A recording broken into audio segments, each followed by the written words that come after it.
Welcome back, Joe. It's the old Mojo again. Mo and Joe, Joe and Mo together again. Pretty tight.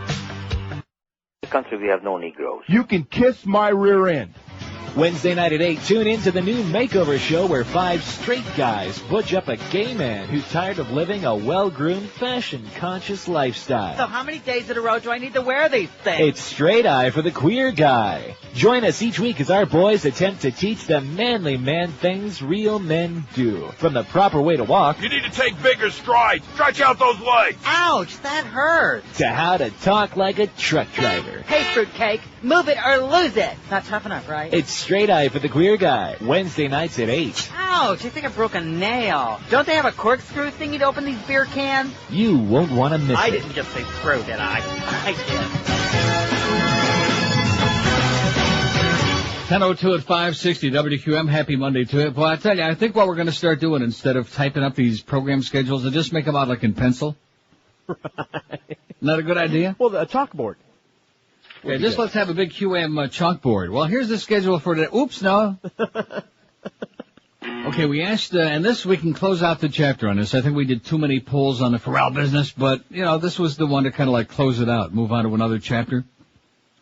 So we've come full cycle. Here we are almost exactly 2 years later after Greg Reed's hysterical snit that he went into, his snit fit about the first team. And here's Joe Rose back on her 8 to 10. Nice going, Joe. All right. Welcome back. He looks good in that chair, don't he? Yeah, he does. I gave him a Pepsi.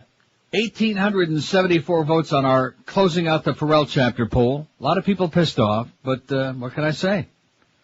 What's your take on the firing of Scott Ferrall is what we asked, and I'm pissed. I love Ferrall. 489, 26%. Greg Reed's an asshole, which we knew that up front. 468, 24.9%. Seldom in the history of broadcasting has one man, meaning Greg Reed, one man created so much chaos and psychosis. Is there some special reason? Did I do that with Line 9, or did you do that? I didn't do nothing. I did that. Why'd you do that? Because it came up way too quick, so I figured I'd put him on hold. No, don't do that. That's our buddy there. That's we look to see if you get him out of the way early, then he's done for the day. You're not using the right psychology, Miguel. Don't start throwing your weight around, okay?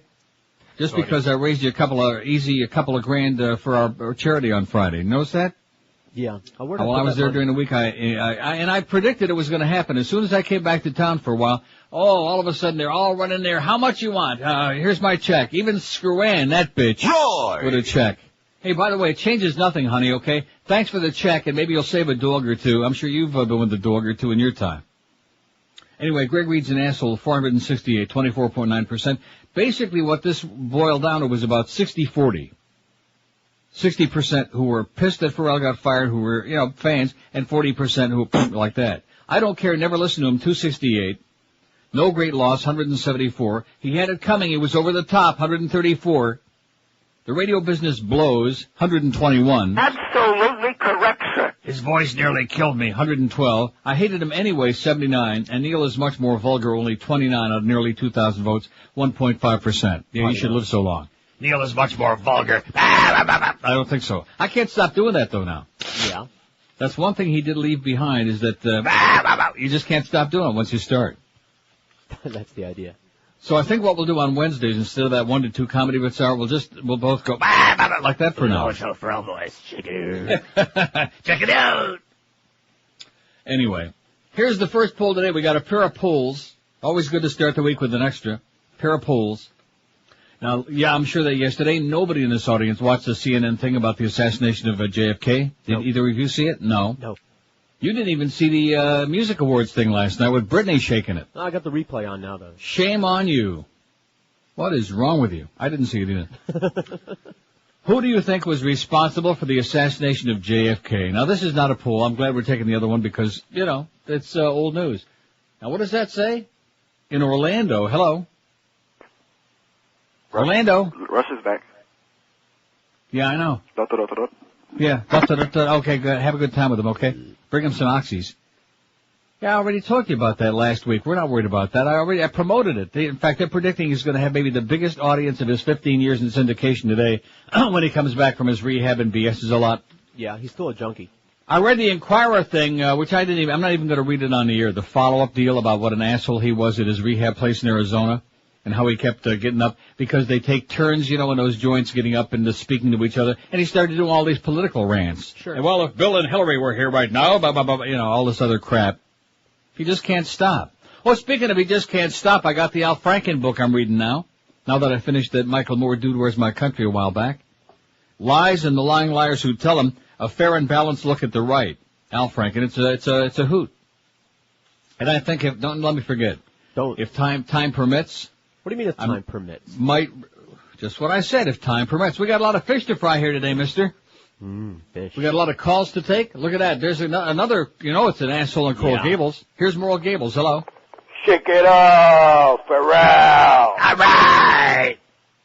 Yeah, in fact, what we can do for the people that are really missing Ferrall. No, listen, that's a good idea. We can have people like this guy. That was a good call. Call in and do the Ferrall voice. Sure. It's not hard to do. Shake it up. Check it out. Like that. I mean, we all do it well because it's incoherent, right? Yeah. I mean, can you really do a bad? I don't think you can do a bad one. Although we'll probably get some. Yeah, we will. I thought we'd have like a whole bunch of people on there right now. Hey, Neil, what's going on, man? Sold America, up your ass. There's all the crap going on, and they still don't want to call. I beg your pardon? They got the trade meeting, that the riots. They're shutting the down FTAA. I got a good article on that I'm going to read.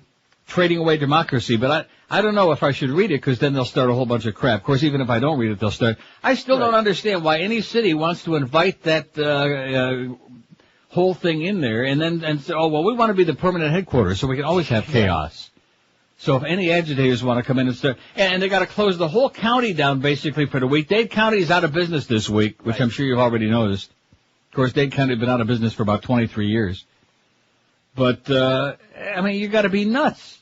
And of course, that's Dade County. They're nuts.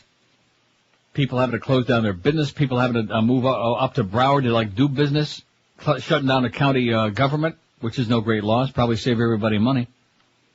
Anyway, here's our first poll. They did have on CNN last night a fairly interesting, not spectacular, but it was okay. A piece on the Kennedy assassination because this year is going to be the 40th anniversary. Every year, November 22nd, they make a little bit of a deal, but because it's 40, then it becomes a bigger deal. Though it's 20, it was a big deal then. About 30, man. And now this year it's 40, November 22nd, 1963. Now, a lot of you punks weren't, of course, even alive then, and of course neither of you two have any clue what you're talking about on this, but it was at that point, that was the end. I don't want to sound like negative or like hostile or anything like that. That was the end of America, November 22nd, 1963. Make no mistake about it. That was it. And when Eisenhower warned as he was leaving office of the military-industrial complex, see, I really believe that. In fact, I got a really good story here from, what was this in, the Inquirer? The Globe. JFK Jr.'s mission to solve Dad's murder. Don't let me forget this one, too. I got a lot of crap. Okay. Lots of crap in so little time, man. All I care about is that Ann Coulter chapter.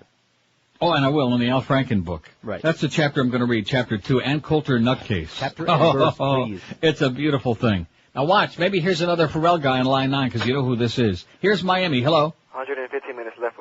Okay. Don't you love it? I love him, man. He's... the faster you talk, the less chance you have to dump it. Right. Right, sure. That makes your fingers slower. It sure does. Here's the poll question on poll number 1. Who do you think was responsible for the assassination of JFK? Lee Harvey Oswald, the CIA, Lyndon Johnson, the military-industrial complex, the mafia, Castro, Increíble.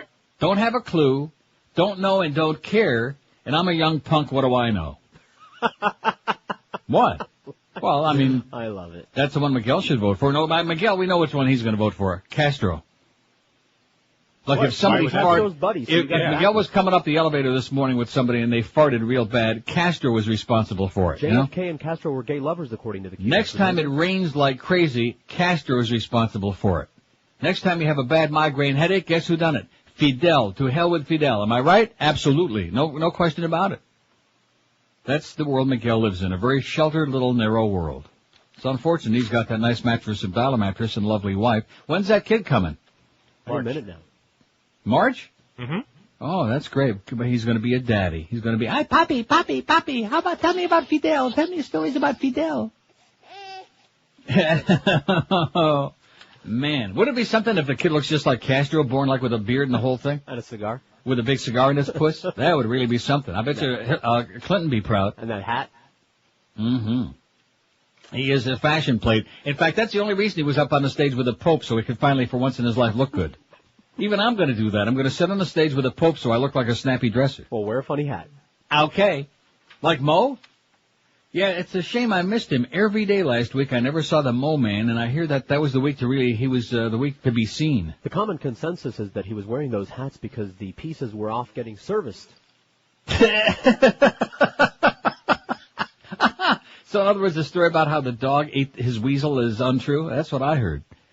I heard the dog finally caught the weasel and chewed it to pieces, and he had to wear these silly hats to cover up his gigantic bald spot. He sent them to Dry Concepts. Oh. They do hey, Mo, you're a hell of a guy, Mo. We just love you. Not. Oh, wait a minute. Where the hell is that? Oh, please don't tell me I've lost my stuff in here now. Uh-oh.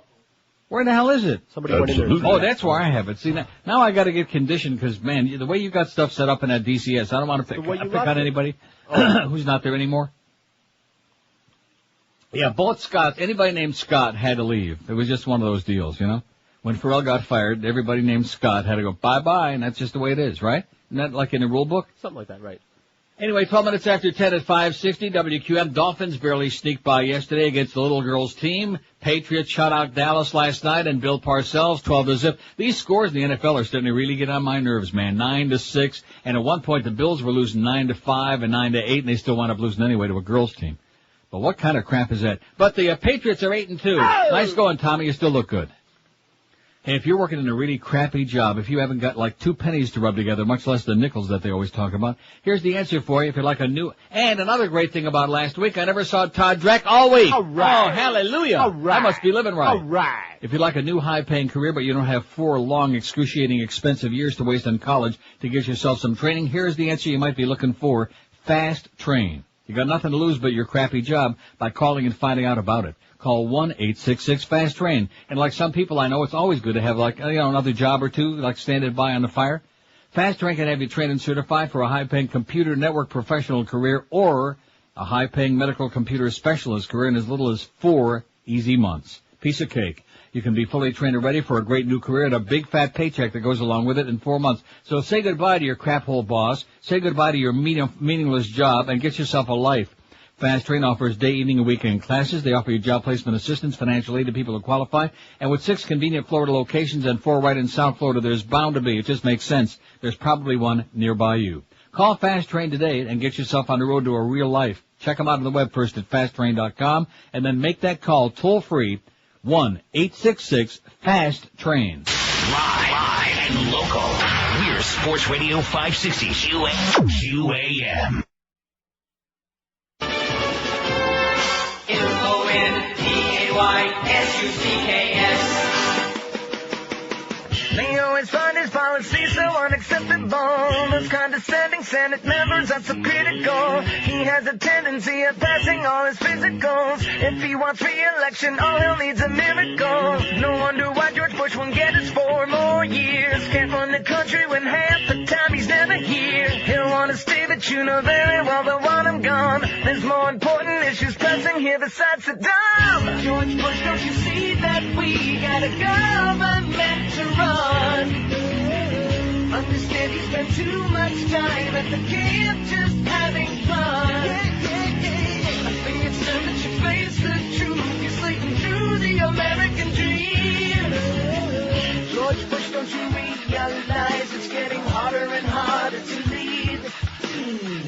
George Bush, don't you realize it's getting harder and harder to lead? The Brits just can't wait to see his ass. The sad part of it is you evidently emailed me this really great thing about where he's picking his nose with the 10 fingers. Yeah. The only problem is it won't open. You clicked on the link? I beg your pardon? On the little thing in the subject page, there's a little picture there. You got to double click on it. No, you don't understand. It won't even come up. Really? It won't open at all. No, your email. Bizarre. It is, and is it going to be on our website? I'm sure if you got it to Eric, it'll be on our website, right? I sent it to Eric, yes. All right. So if anybody wants to see the president picking for winners, digging for gold, there you go. Disrespectful, if you ask me. Let's see. Here's the first flash on our poll. You think Castro done it? In fact, Castro's only got 2 votes. I know Miguel was 1. You got it wrong. What do you mean by that? Castro and Kennedy were gay lovers. That's the exile position. Is that what it is? Remember? The exile position? Kennedy, yes. Is that like Doogie style? Kennedy wouldn't go to the rescue, so he loves Castro, and Castro loved him.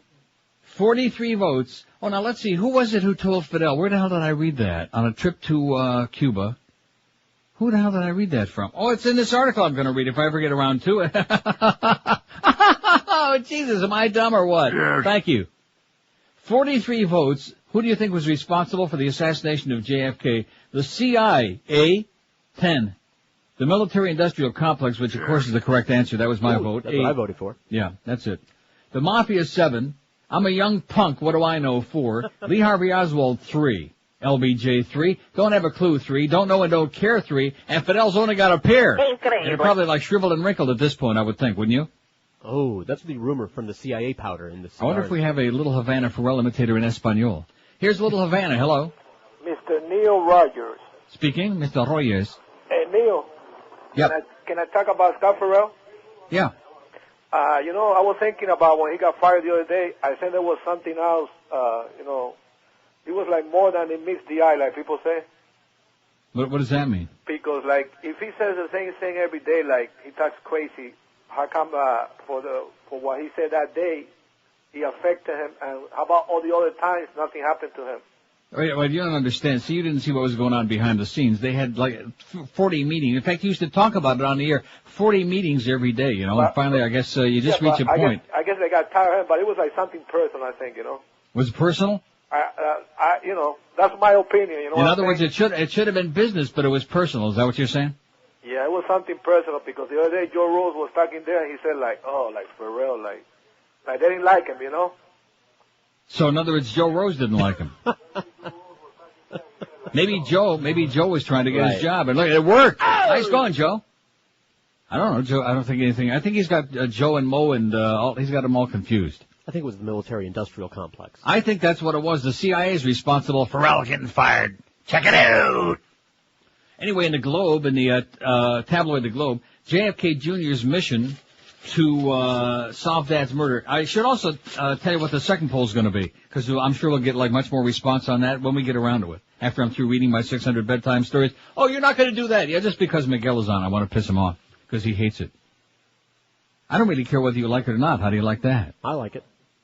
George likes it, I like it, and just because all you know about is Fidel Castro and all your silly little, Guayabera crap, you better get with it, Miguel, okay? You're a good guy, but you're losing it. You're losing contact with reality. You're losing your grasp. I don't think he cares anymore. No, he doesn't. He's been a QM too long. Plus, when you've been chased around the hallways by Doreen that many days in a row. He's not chased. Oh, she ain't either. And I'll tell you who really ain't. Roy! That bitch Screw Ann. Boy, she is, wow. One day I walked in there and I knew she was there. I didn't see her yet, but I could smell it. Oh, man, I could smell that stench in the hallway. I thought, I bet you that bitch Screw Ann is waiting for me right outside the door. And there she was with her check. Hi, Neil. Oh, no, that wasn't the day she had the check yet. I embarrassed her into that. She was just there to meet and greet. And I said, how's Roy? And she just smiled from ear to rear. I still don't understand that whole thing about her husband is sales manager of the competition. I don't get that. What's I guess maybe they're like, huh? What's not to get? When they have a problem, we hire them over here. It's a perfect arrangement. Well, that's right. It's a dumping ground for all his misfits, like Todd Dreck and Jeff High and the dearly departed P.D. Lenny. Rumor has it, by the way, P.D. Lenny wasn't too fond of Scott Ferrall, which we don't really care about that. We liked Scott Ferrall, as a matter of fact. And I don't understand why Pete wouldn't like him. Yeah, they both have a lot in common. They both are always looking for another job. The minute they start a new one, they're like, got 5 other jobs on the line. I don't understand that. Is it insecurity? Is it like malcontent? What is the deal? Self-preservation, I think. No, seriously, what is that all about? Why is it that the minute you start a job, you start like putting the feelers out? You got all these other things going on the back burner. Well, what is that? I guess it's like you feel that you're never going to be happy, or maybe you're like a little insecure because you've been canned 100 times. You think that might be it? Yeah. I don't know. Anyway, the other poll, say I gave it away. What fairly obscure, now see, you're right, they're never going to get this because they're going to say, oh, how about The Godfather? Right. That'll be fun. No, this is really good because most of the questions are very specific. This one is vague, so it's really going to open up a can of worms, so to speak. What fairly obscure movie that most people probably haven't seen do you think is a must-see? I think that's an excellent poll. Don't you? I do. I got my choice on here. Okay, let's hear it. Irreversible. Your choice is irreversible? Yeah. Can't we talk you out of it? No. Oh. Irreversible. Who's in that? Monica Bellucci, some French guy. Coochie, it's Monica Bellucci? Yeah, most extreme rape and murder scene I've ever seen. And I've seen a few. Really? Really. But I never heard of it. A listener dropped it by the station, as a matter of fact, and hats off to him. He was right. Even Mo tipped his hat to him? Well, yeah, but his wig came off. You know, it's funny because Bob Schieffer last night during that CNN thing, they showed him in Dallas on that day that Kennedy. No, actually, it was the day that Lee Harvey Oswald got shot by Jack Ruby, and they all had to wear these hats. They made the TV reporters wear these old-fashioned hats, you know, because it made them look more like detectives, like they really belonged there. What, those fedoras? Yeah. Although in Dallas, I guess it didn't make any difference in those days because anybody that looked like, although Jack Ruby was wearing one of them as well, they pointed out. Over his bald head, just kind of like Mo. JFK Jr.'s mission to solve Dad's murder. The disturbing details he learned about that deadly day in Dallas. Sad part of it is nobody in this audience, well, no, I won't say nobody. Most people don't care now because they're punks, you know. Right. They ought to care. They ought to care if they give a crap about what's going on right now. That should. See, Kennedy was going to pull all the advisors out of Vietnam by January 1st, 65. That was it. And they said, we don't think so. Nope. We don't think so. Now you're going to mess it, like Tessio said in The Godfather, now you're going to mess up all of my plans. Right. And so they said, bada bing, like that. But of course, Johnson was buddies with the military-industrial complex. He sure was. He had a lot of good asshole buddies in there. He was really, and then you'll notice, of course, his escalation of the war in Vietnam and that whole deal. Just a coincidence, I guess. Another one of them strange historical coincidences. 97 votes already. That's pretty heavy duty. Who do you think was responsible for the assassination of JFK? We're also wanting to find out how you feel about Joe Rose being back on 8 to 10. Oh. When is it going to end? Is it ever going to end? No. Hey, Greg, when is it going to end, you clown, you silly person, you simpleton man? God, is he pathetic or what? Who do you think was responsible for the assassination of John F. Kennedy, the military-industrial complex 20, the CIA 20, don't know and don't care 15? Don't you love those people? They don't know and they don't care. That was Miguel's vote. The Mafia 11, Castro 8. I'm a young punk. What do I know? 8. Don't have a clue. 6. Lee Harvey Oswald only 5 and LBJ 4. Only 5 people really believe that Oswald bullcrap. Don't you believe he could have fired like 40 shots in like 6 seconds up there? Makes sense to me. He was a patsy. Sounds reasonable. You won't see him no more. Oh, there's Jack Ruby again. Tom Pettit. Oswald's been shot. See, I saw that live on TV. Are you aware of that? Lucky you. On NBC. I saw it live on TV. Oswald's been shot. Oh, I saw Sinead rip up the Pope live. Did you? Yeah, I did. All right. I gave Is her he in standing tatters? ovation Is he in tatters now? Yeah, he's I shattered. sure hope she didn't mess with that lovely dress. 27 past 10 at 560 WQM on a really interesting Monday, man. It's real interesting. How's that FTA, eh? Speaking of interesting people, Troy from Balance for Life, you really piss me off, man. There's something very, very wrong with you. The guy brings in 2 sacks of food on Friday. All week long, did I eat one morsel in there during the show? No. Good boy.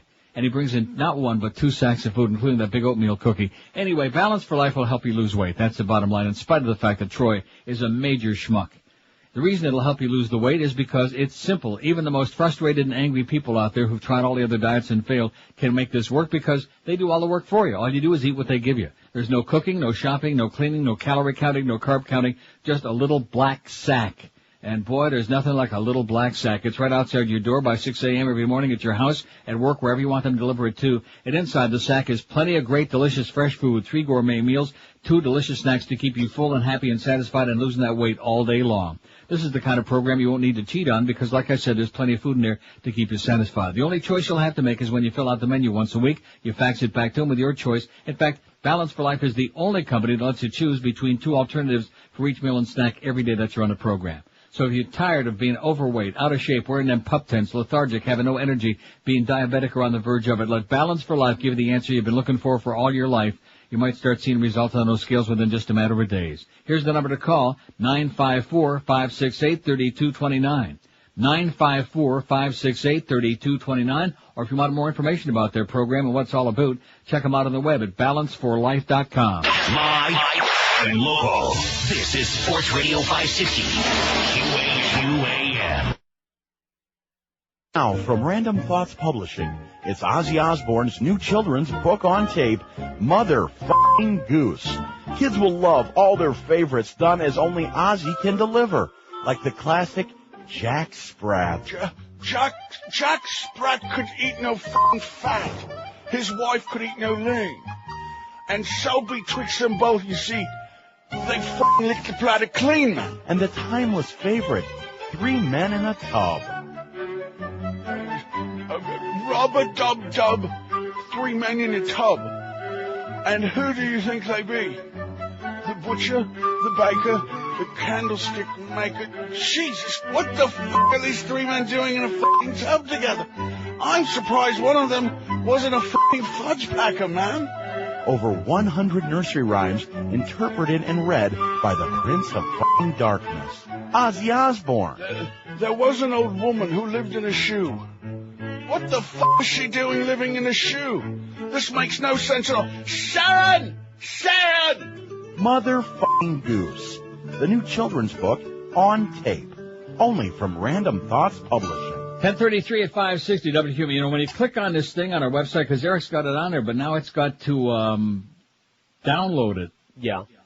You notice that? Right. Well, it's a video. Oh, it's a video? Oh, yeah. Because, like I was trying to tell you. Oh, I can't wait to see this. It's not just his finger up his nose. He is really passionately digging in there with every finger and some of the fingers of the people around him. I'll be damned. Well, maybe he's looking for answers, huh? Maybe he's digging for solutions. Anyway, before I read that article, here's a lady in Hollywood. Hello. Hi, is that me? That sounds like you. How are you Well, doing? this is great. I have something for you. First off, I have to give a shout out to my coworker upstairs, Steve. He's listening on the internet. Okay. Hi, Steve. Hey, here we go. I love you, Neo. Oh, yes, I do. You give me gas and turn my roids blue. In my world, what would I do without you? Oh, Neo Rogers, I love you. I love you. I wish I was laughing at you that hard, but I'm watching George W. picking his nose. It's quite a combo. Thanks, sweetheart. All right, love you. Bye. Bye-bye. Oh, this is... Is there a finger he has that he doesn't stick up Wow! Man, oh man, oh man. That's the all-time best, you know what? No, seriously, it makes all the other stuff pale into insignificance. Thank you to the listener who contributed. George W. Bush, thanks to the listener who sent that to us. George W. Bush picks a running mate. He's at a ball game. I don't know what the hell ball game this is, nor does it make any difference. And he's turning around. He's looking at some goofball behind him. And there's a fly ball to center field, and the guy makes the catch. And now, man, all of a sudden you think it's an out, but it's not. Right? Oh, my God. Jesus. No, and he's flicking him. No, he's not eating him now. Oh, no. And now we get the close-up from all different angles. This seriously, this is the greatest thing I've ever seen in my life. It makes anything else we've ever put on a website pale into insignificance. Thanks, listener, whoever the hell you are. That is a hoot. Man, I always knew he had something up his nose. Anyway, the Globe says JFK Jr.'s mission to solve Dad's murder. The disturbing details he learned about that deadly day in Dallas. JFK Jr. spent his adult life on an astounding secret mission that he shared with only a few of his closest confidants, mulling over classified documents in a determined bid to unmask exactly who was behind his father's assassination 40 years ago. And now Globe can exclusively reveal the shocking secrets uncovered by the gutsy Camelot heir, and it wasn't the Mafia or Fidel Castro or Lee Harvey Oswald acting alone to gun down JFK in Dallas November 22nd, 1963. It was JFK Jr.'s belief following his 20-year investigation that the guilty parties were 10 to 15 ultra-right-wing military generals and disgruntled CIA operatives who were angry at his father's plan to keep America out of the growing Vietnam conflict. This clandestine group, stung by the U.S. military failure at the Bay of Pigs in Cuba, there you go, Miguel, in Cuba, wanted to crank up the American war machine and win in Vietnam at all costs, including the use of nuclear weapons, and JFK stood in their way. Publicly, JFK Jr. distanced himself from the conspiracy theory swirling around his father's shocking assassination, but behind closed doors he burned the midnight oil to uncover the tiniest clues starting at age 18, say close friends. He even denied ever watching Oliver Stone's controversial movie JFK, which contained many of the same beliefs about the assassination that Jr. shared, but he actually watched it in private many times.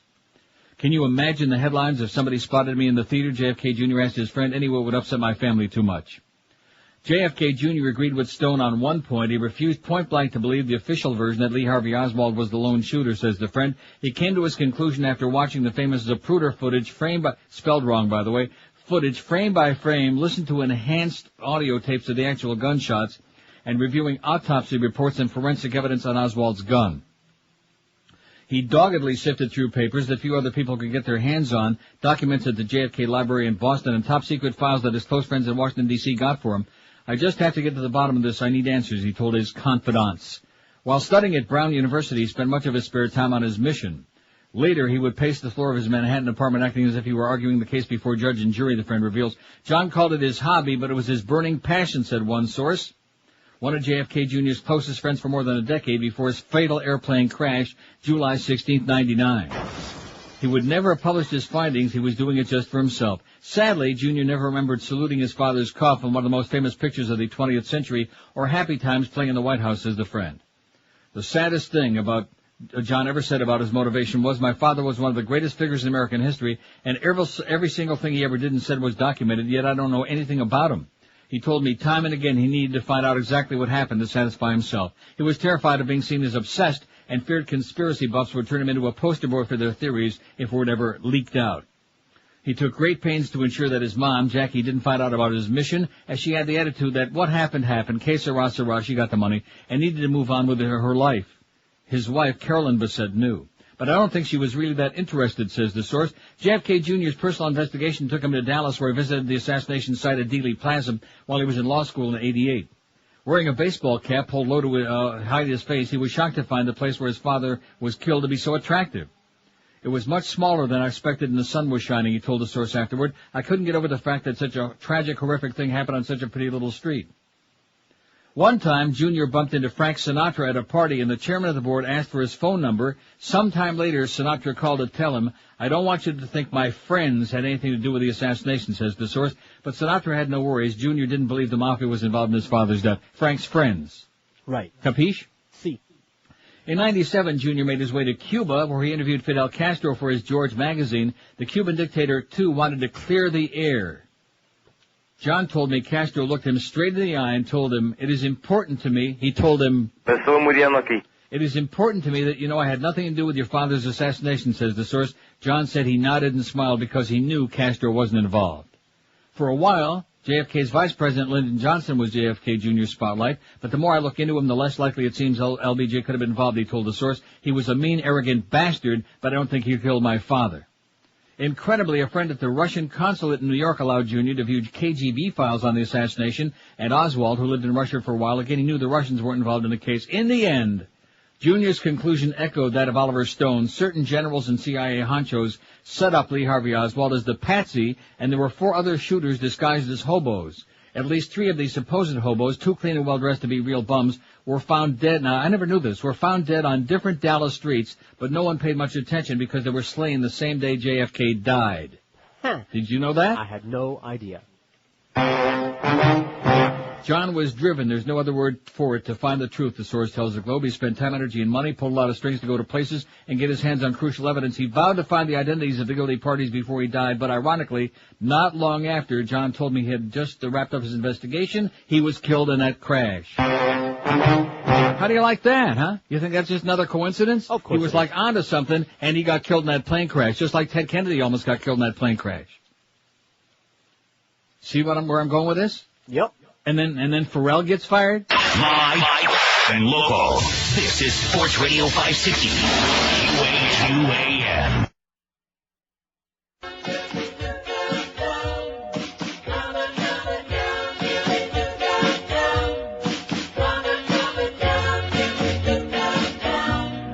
Making peace is hard to do. Absolutely. Don't take Jerusalem from me.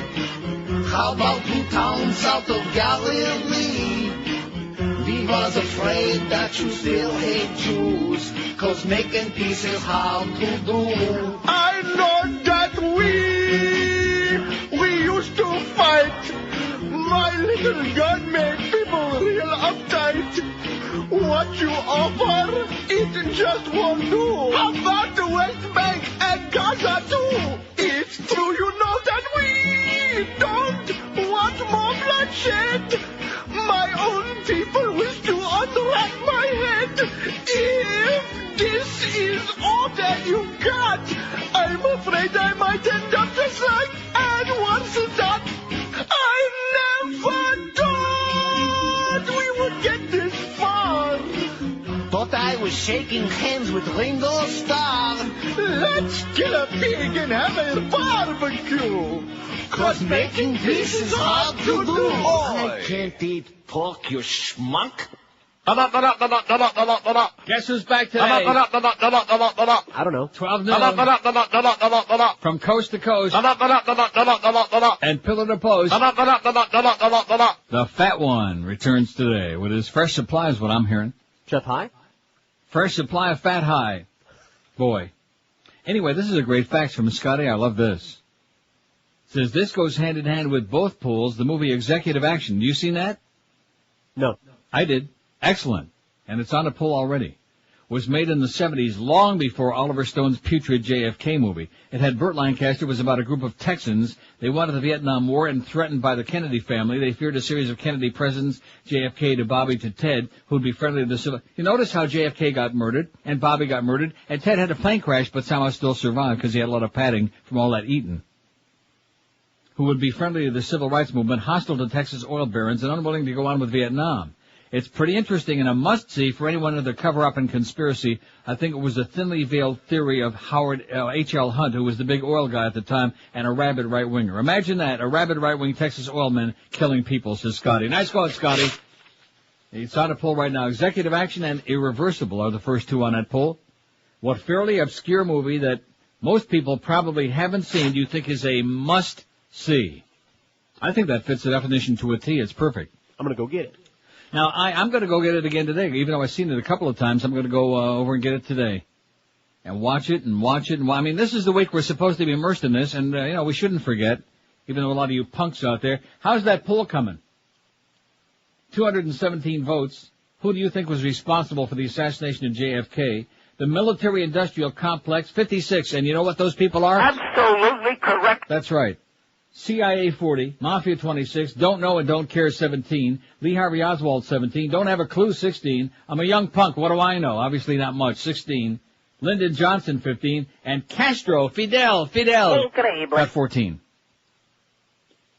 14. Is that right? Yeah, good one. Good one what? I know my numbers, mister. Almost when I see a good number, 10. I know it. Anyway. So I did a little homework on the internet, which, you have to be careful what you're looking at, because you'll find, especially on something like this, you'll find all kinds of wacky, weird conspiracy theories, zillions. There's an endless supply of crap on the internet. But this is from the fairly prestigious Washington Post, March 26, 2001, by George Lardner, Jr. Study backs theory of Grassy Knoll. New report says second gunman fired at Kennedy. I mean, is there any question that there were shots from the Grassy Knoll and the thing about the hobos and the homos? Is there any doubt about it? Paranoid conspiracy. The House Assassinations Committee may have been right. After all, there was a shot from the Grassy Knoll. Oh, my God. That was the key finding of the congressional investigation that concluded 22 years ago that President John F. Kennedy's murder in Dallas 63 was probably the result of a conspiracy. A shot from the Grassy Knoll meant that two gunmen must have fired at the president within a split-second sequence. Lee Harvey Oswald, accused of firing 3 shots at Kennedy from a perch at the Texas School Book Depository, couldn't have been in 2 places at once. Duh. A special panel of the National Academy of Sciences subsequently disputed the evidence of a 4th shot contained on a police dictabelt of the sounds in Dealey Plaza that day. The panel insisted it was simply random noise, maybe static, recorded about a minute after the shooting while Kennedy's motorcade was en route to Parkland Hospital. A new peer-reviewed article in Science and Justice, a quarterly publication of Britain's Forensic Science Society, says the NAS panel study was seriously flawed. It says the panel failed to take into account the words of a Dallas patrolman that showed the gunshot-like noises occurred at the exact instant that John F. Kennedy was assassinated. In fact, the author of the article, D.B. Thomas, a government scientist and JFK assassination researcher, said it was more than 96% certain that there was a shot from the Grassy Knoll to the right of the president's limousine, in addition to the 3 shots from a book depository window above and behind the limousine. G. Robert Blakey, former chief counsel to the House Assassinations Committee, said the NAS panel study always bothered him because it dismissed all 4 putative shots as random noise, even though the 3 soundbursts from the book depository matched up precisely with the film of the assassination and other evidence such as the echo patterns in Dealey Plaza and the speed of Kennedy's motorcade. This is an honest, careful, scientific examination of everything we did with all the appropriate statistical checks, Blakey said of Thomas's work. It shows that we made mistakes too, but minor ones. He puts he said that we thought there was a 95% chance it was a shot. He puts it at 96.3%. Either way, he said that's beyond a reasonable doubt. How do you like that? I don't. They placed an unknown gunman behind a picket fence at the top of the Grassy Knoll in front of and to the right of the presidential limousine. The House committee concluded that this shot missed and that Kennedy was killed by a final bullet from Oswald's rifle. Thomas, by contrast, believes it was a shot from the knoll 0.7 of a second earlier that killed the president. From the Grassy Knoll. So there you go. You can believe what your government tells you. If you're a fool, if you're an idiot, you can believe whatever. Like the Warren Commission report, which is for morons, which is for silly people. And keep in mind, it was LBJ, just coincidentally enough, who commissioned the Warren Commission report. And we had geniuses on there, like Gerald Ford, for example, who just coincidentally later happened to become president. And Arlen Specter with his single magic bullet theory that just conveniently wound up on a stretcher at Parkland Hospital. Oh, there it is. It just fell out of his head. Yeah. It just fell out of the governor's wrist, his limp wrist. It's on the stretcher there. Look at that. Looky. Here comes Cookie. Is that amazing or what? And the best part, of course, about that magic bullet theory of Arlen Specter, who, of course, senator from Pennsylvania, was also on the Warren Commission report. The best part of that is that the bullet on the stretcher was pristine. Mm-hmm. It was like untouched by human glands. Well, it was a magic bullet after all. It was the magic bullet that not only went through the president's neck, but then struck the governor in the shoulder and down into his wrist bone and broke his wrist bone. But it just like brand new. Man, they sure don't make them like they used to, you know it? No. Damn. I bet you even Wyatt Earp would have been proud. And Wild Bill Hitchcock. Love his movies. Man, oh man, what a sad, sad state of affairs when the public, and of course they know that the public doesn't really care all that much, number one, and number two, that everybody and their brother starts to come up with hocus pocus, heebie-jeebie, and it all becomes so ridiculous nobody believes it anyway. So it's a lot easier to say, oh yeah, and who cares anyway? What's that got to do with the price of halava? I think we changed the poll at 11, don't you? Okay. Or not? This is clear cut. Oh, we don't have much on this. Huh? We don't have much on this second one. Well, we don't need to put the second one up. All right, we'll leave it up while we're building the other one. How's that sound? Okay. Is that agreeable with all of us? Miguel, is that agreeable with you? We don't really care what you say. Anyway, I just want to make Miguel feel like, his vote counted for something. It doesn't. Okay. Who do you think was responsible for the assassination of President John F. Kennedy? 248 votes. Pretty heavy-duty total there, like about, 40 minutes? Right.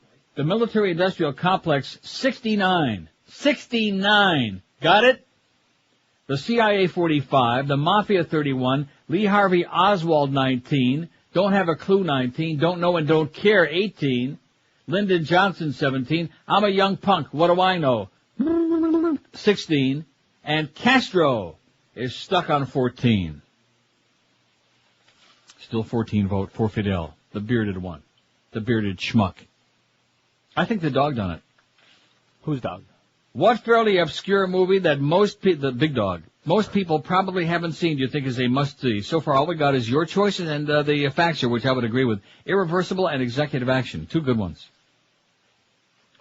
10:56. Now, what's the lineup today? Let's see. It's in pencil. We got Joe Zagacki and we got Big O. And no, we don't. Eddie K's on in the middle of the afternoon. Let's just look like Pete Bolger, revolving chairs. Let's just keep moving the schedule, everybody all around, okay? Keep the audience guessing. That's right. Mad Dog at 2, it says here. The Humper at Chula's at 4. Ricky Williams show at the Clevelander, 7 o'clock tonight. Ricky, get a haircut, sweetheart. They're tackling you by your hair, you silly person, you. The Big, 8 to 10. Eddie K, 10 to 2. And Mark Eisenberg's solo, 2 to 5 in the morning.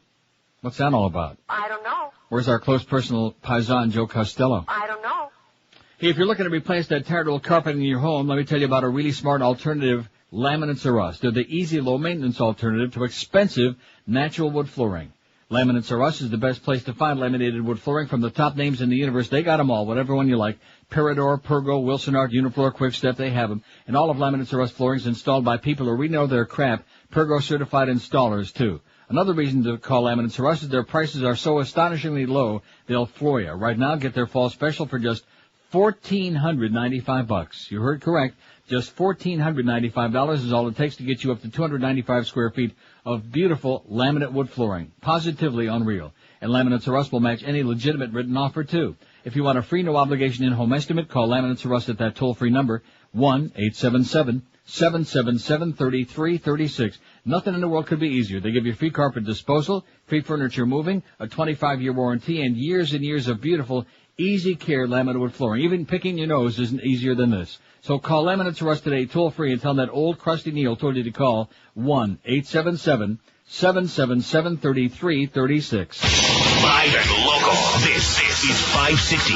The radio's all yours now. QAM. You can't pump yourself, no one else will pump you. When it became obvious that they wanted me out of the magazine and brought in a woman to replace me creatively and kept me away from my staff, I said bye-bye. Keep my money, goodbye. I said bye-bye. Keep my money, goodbye. I then helped them do 2 issues, and then they sued me. Had a show, Paradise, and she called herself the Queen of Nice. Without a doubt, when she came out, that's when everything went bad for Rosie. She got her own magazine, went from nice to the Queen of Mean. Sweaty pits, throwing fits, that's when everything went bad for Rosie. She went schizo, walked away in disgust. She went nuts, so Rosie thought she would bust, so she sued them, they sued her. Sounds like Rosie could use Raymond Burr. Who will win? No one knows. It's a sin, sure it blows.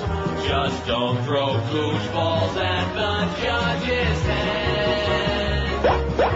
And it doesn't look good for Rosie. She'll be broke instead. Well, I guess not. 11:02 at 560 WQM. I didn't realize, just like that other thing that we got on there, the W with the WMD countdown. Yeah. There's audio on this. Did you know that? No, I didn't. On the nose picking? I did not. Well, just wait till you hear this.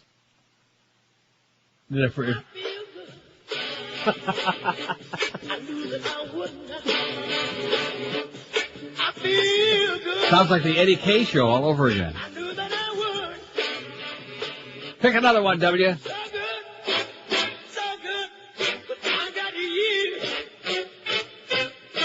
I'm feeling good. Oh, man.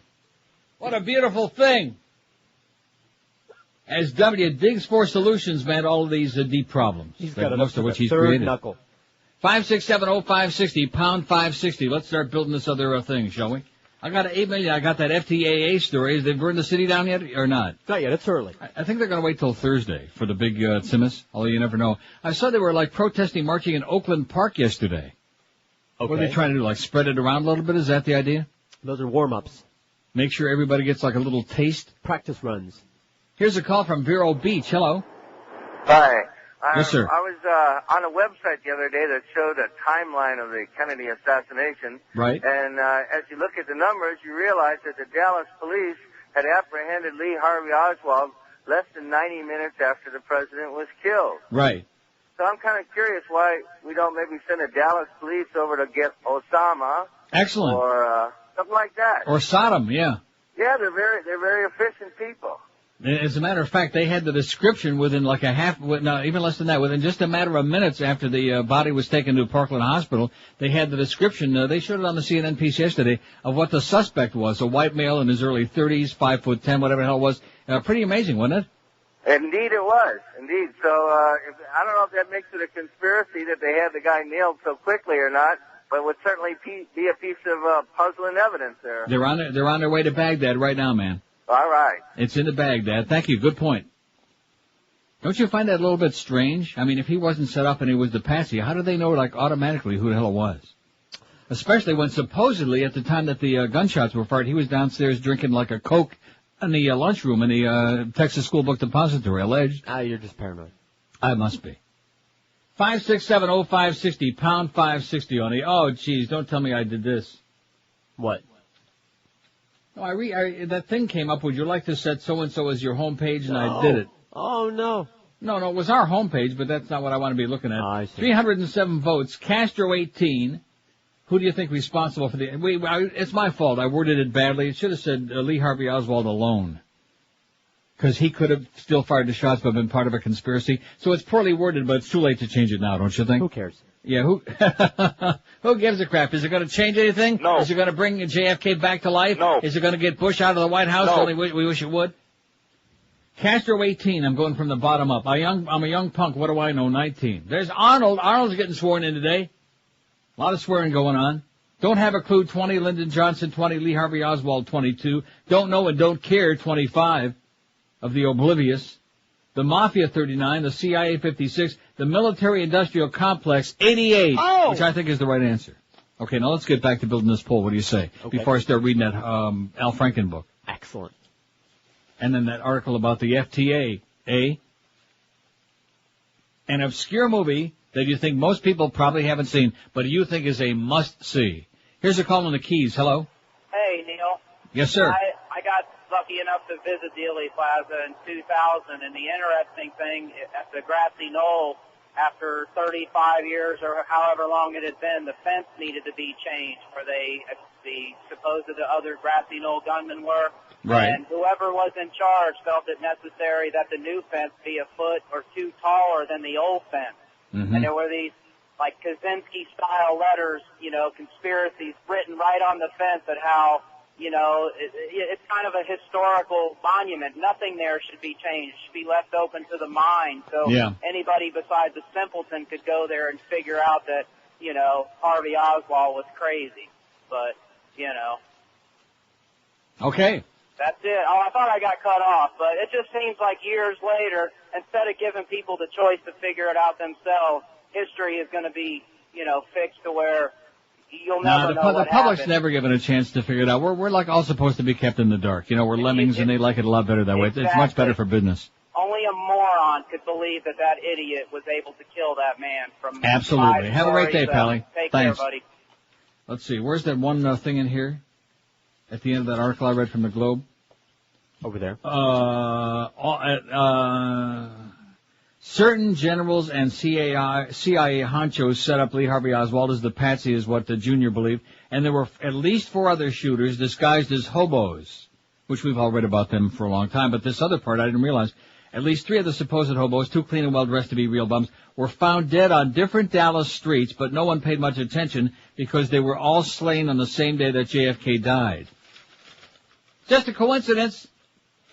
Also, just a coincidence about Junior's plane crash that happened just when he was getting to the meat of the matter, and about Ted Kennedy's plane crash, and about Paul Wellstone's plane crash. Right. These are just all coincidences, don't you think? Right.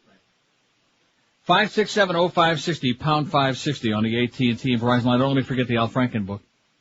Don't forget. Here's a call from Lauderdale. Hello. Neil, God. Yes, sir. Yeah, I think one of the things, if you remember back to the OG case when Vincent Bugliosi wrote his book, and he said that in cases like this, there always is evidence or anything else. I think in the JFK case, this is the fact that all of JFK's protection was pulled that morning. Right. Okay, your phone is crapping out. Call me back because obviously you have something to say, but your phone is deadly. Cutting in and out. Can't understand the thing you're saying. 5670560, pound 560 on the AT&T and Verizon wireless line. Let me say it again. Eisenhower warned about it, and then they done it, and now look what we got. Look what we got now. Like Sonny said in The Godfather, look what we got now. Pretty sad. Every day there's people dying over there, that roadmap to peace in the Middle East. Kind of like on the rocky side, if you ask me. More and more innocent people dying every day. Sure is nice, though, that the Bush people, that these Nazis, these fascists who've taken control and Oh, and I got a great article about that, too, as a matter of fact. All right, get busy. I did a lot of digging yesterday, and not on my nose like the president.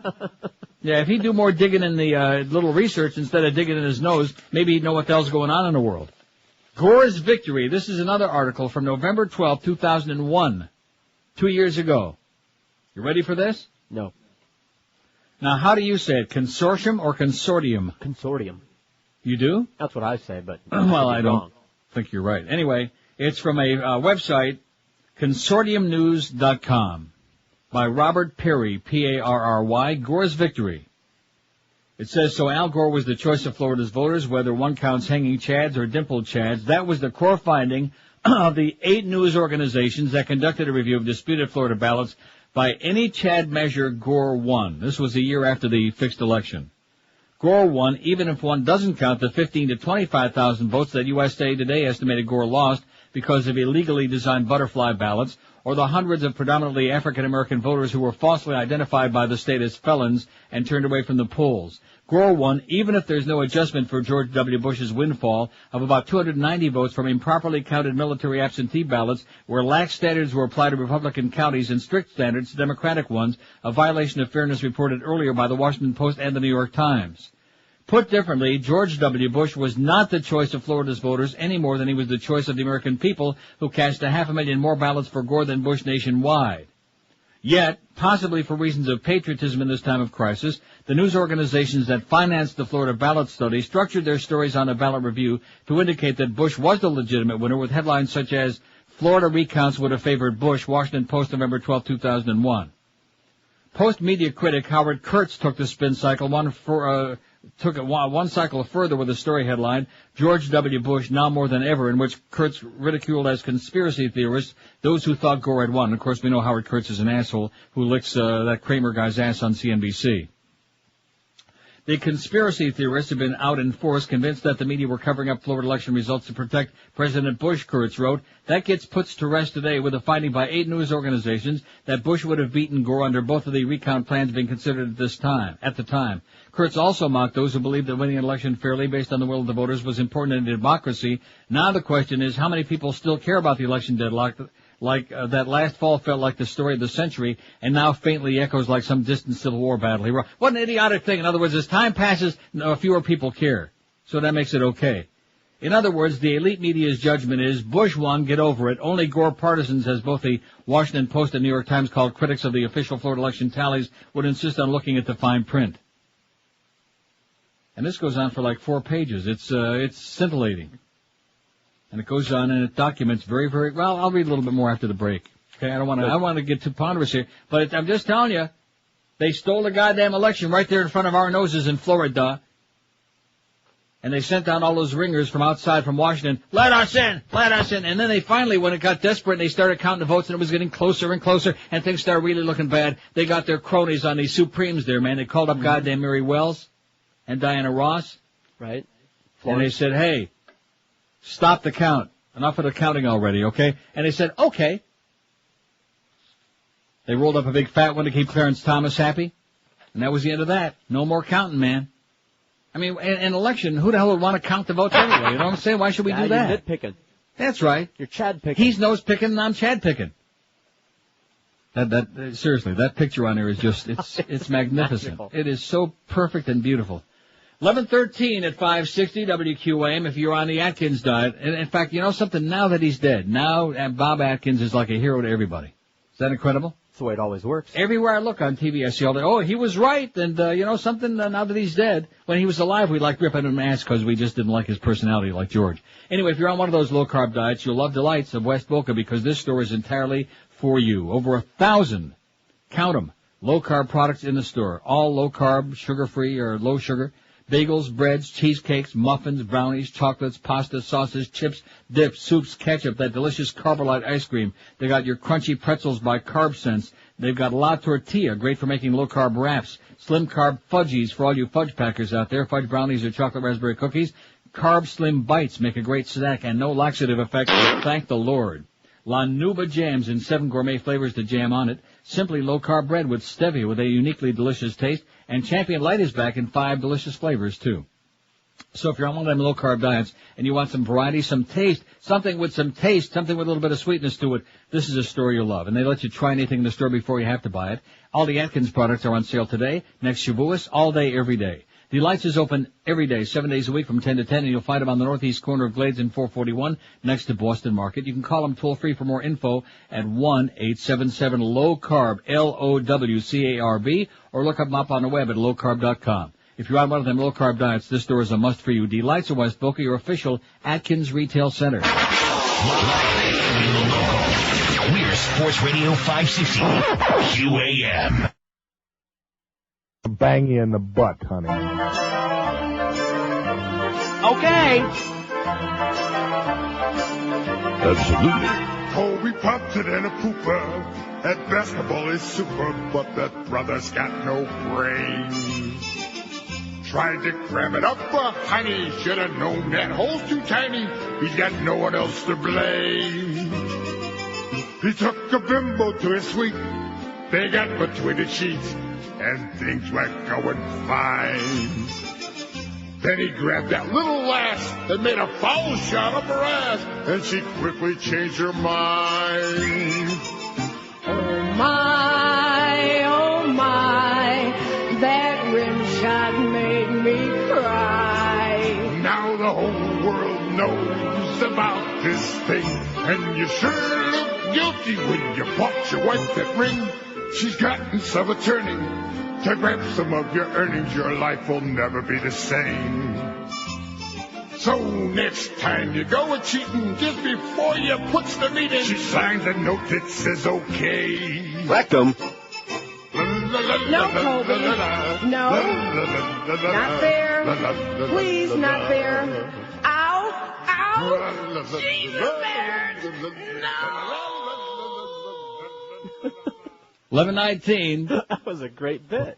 At 560 WQ. Well, it kind of fit in with that man it's dropping. No, I figured it all kind apparently. of fit together. Well, I tried to jam it in.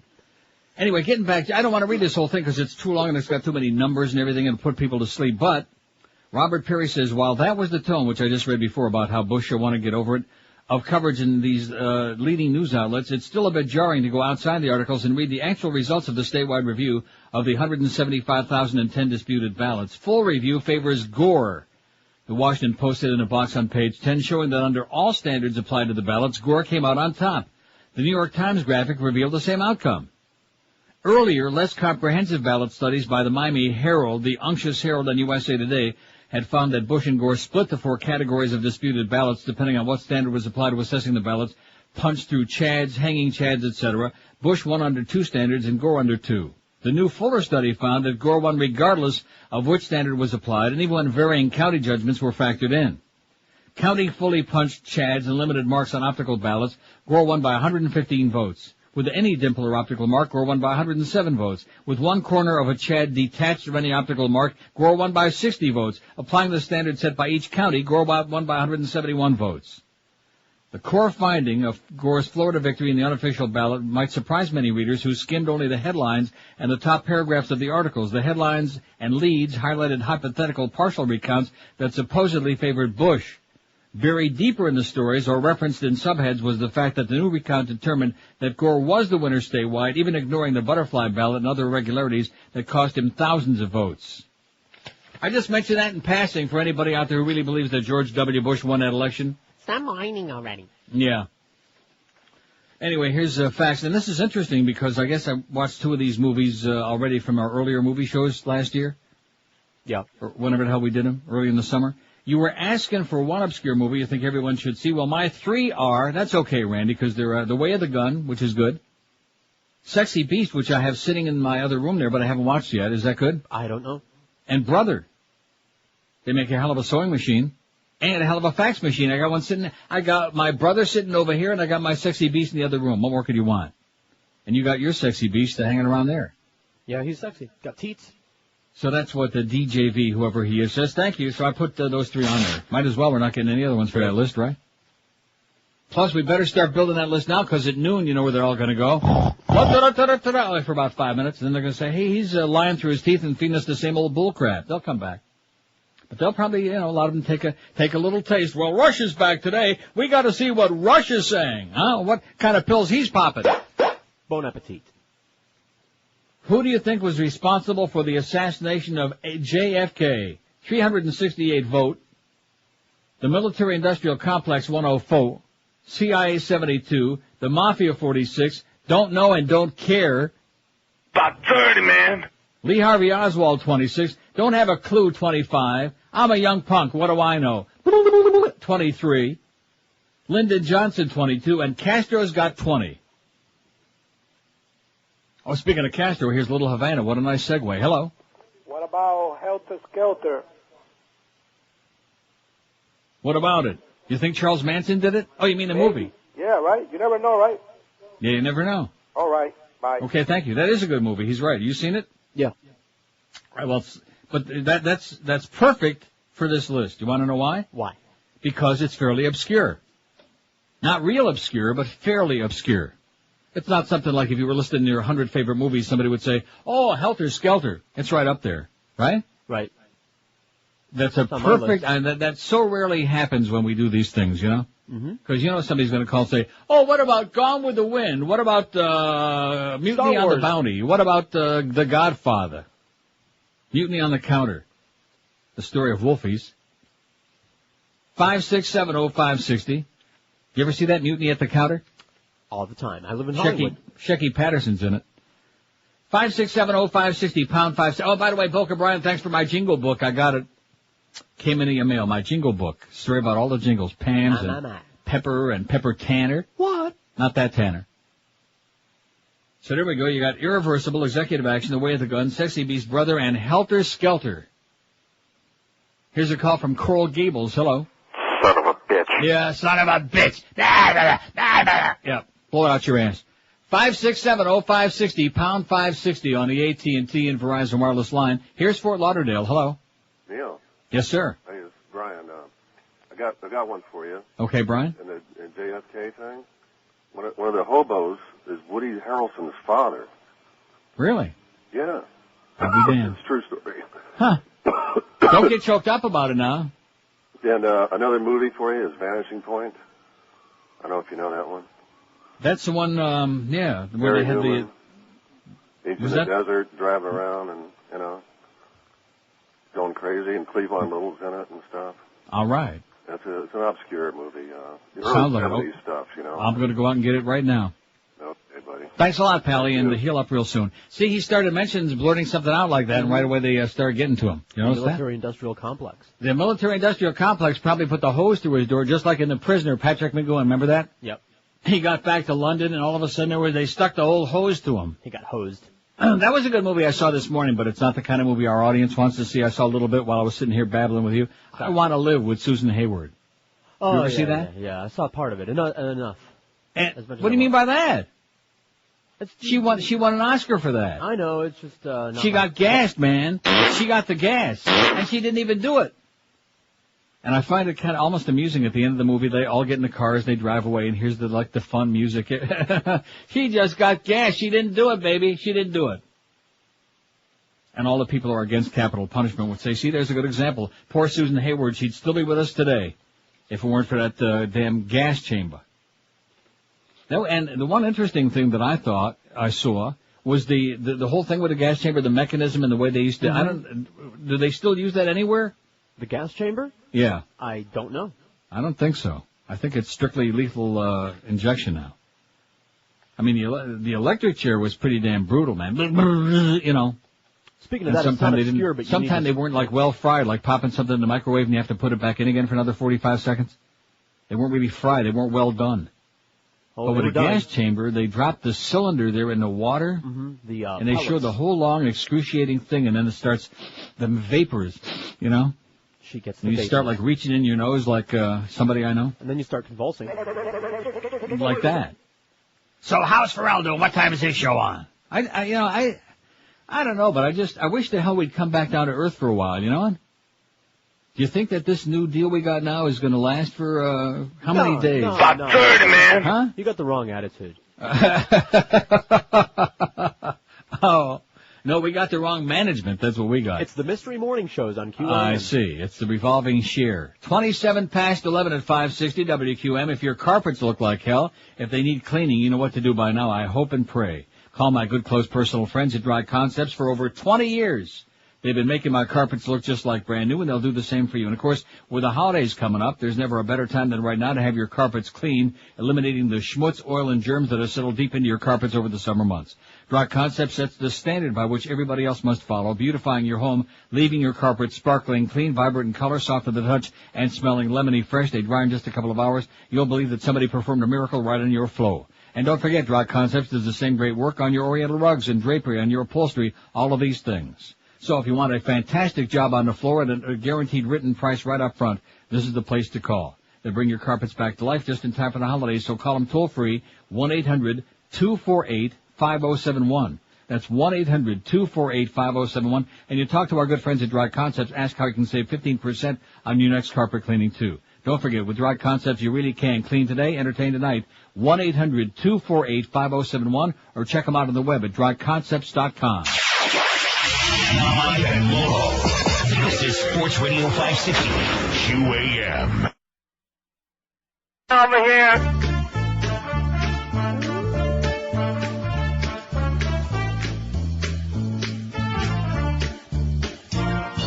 You and I went to the bar, we drank some whiskey from the jar, we got drunk all over town, then I asked you to go down, you gulped it like a master, but soon there was disaster, the booze sure went down easy, now you're saying you're queasy, it felt good just like it should, but then it stunk cause you were drunk, you spilled your guts, puking on my nuts.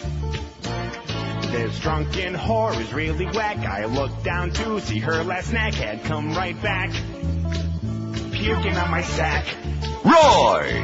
I thought I could get a decent Hummer, but dinner on my boner is a bummer. And now my lap is full of crap, cause my monster tickled your tonsils, spilled your guts, puking on my nuts. I was hoping for a decent PJ, but now I am wearing Chinese buffet.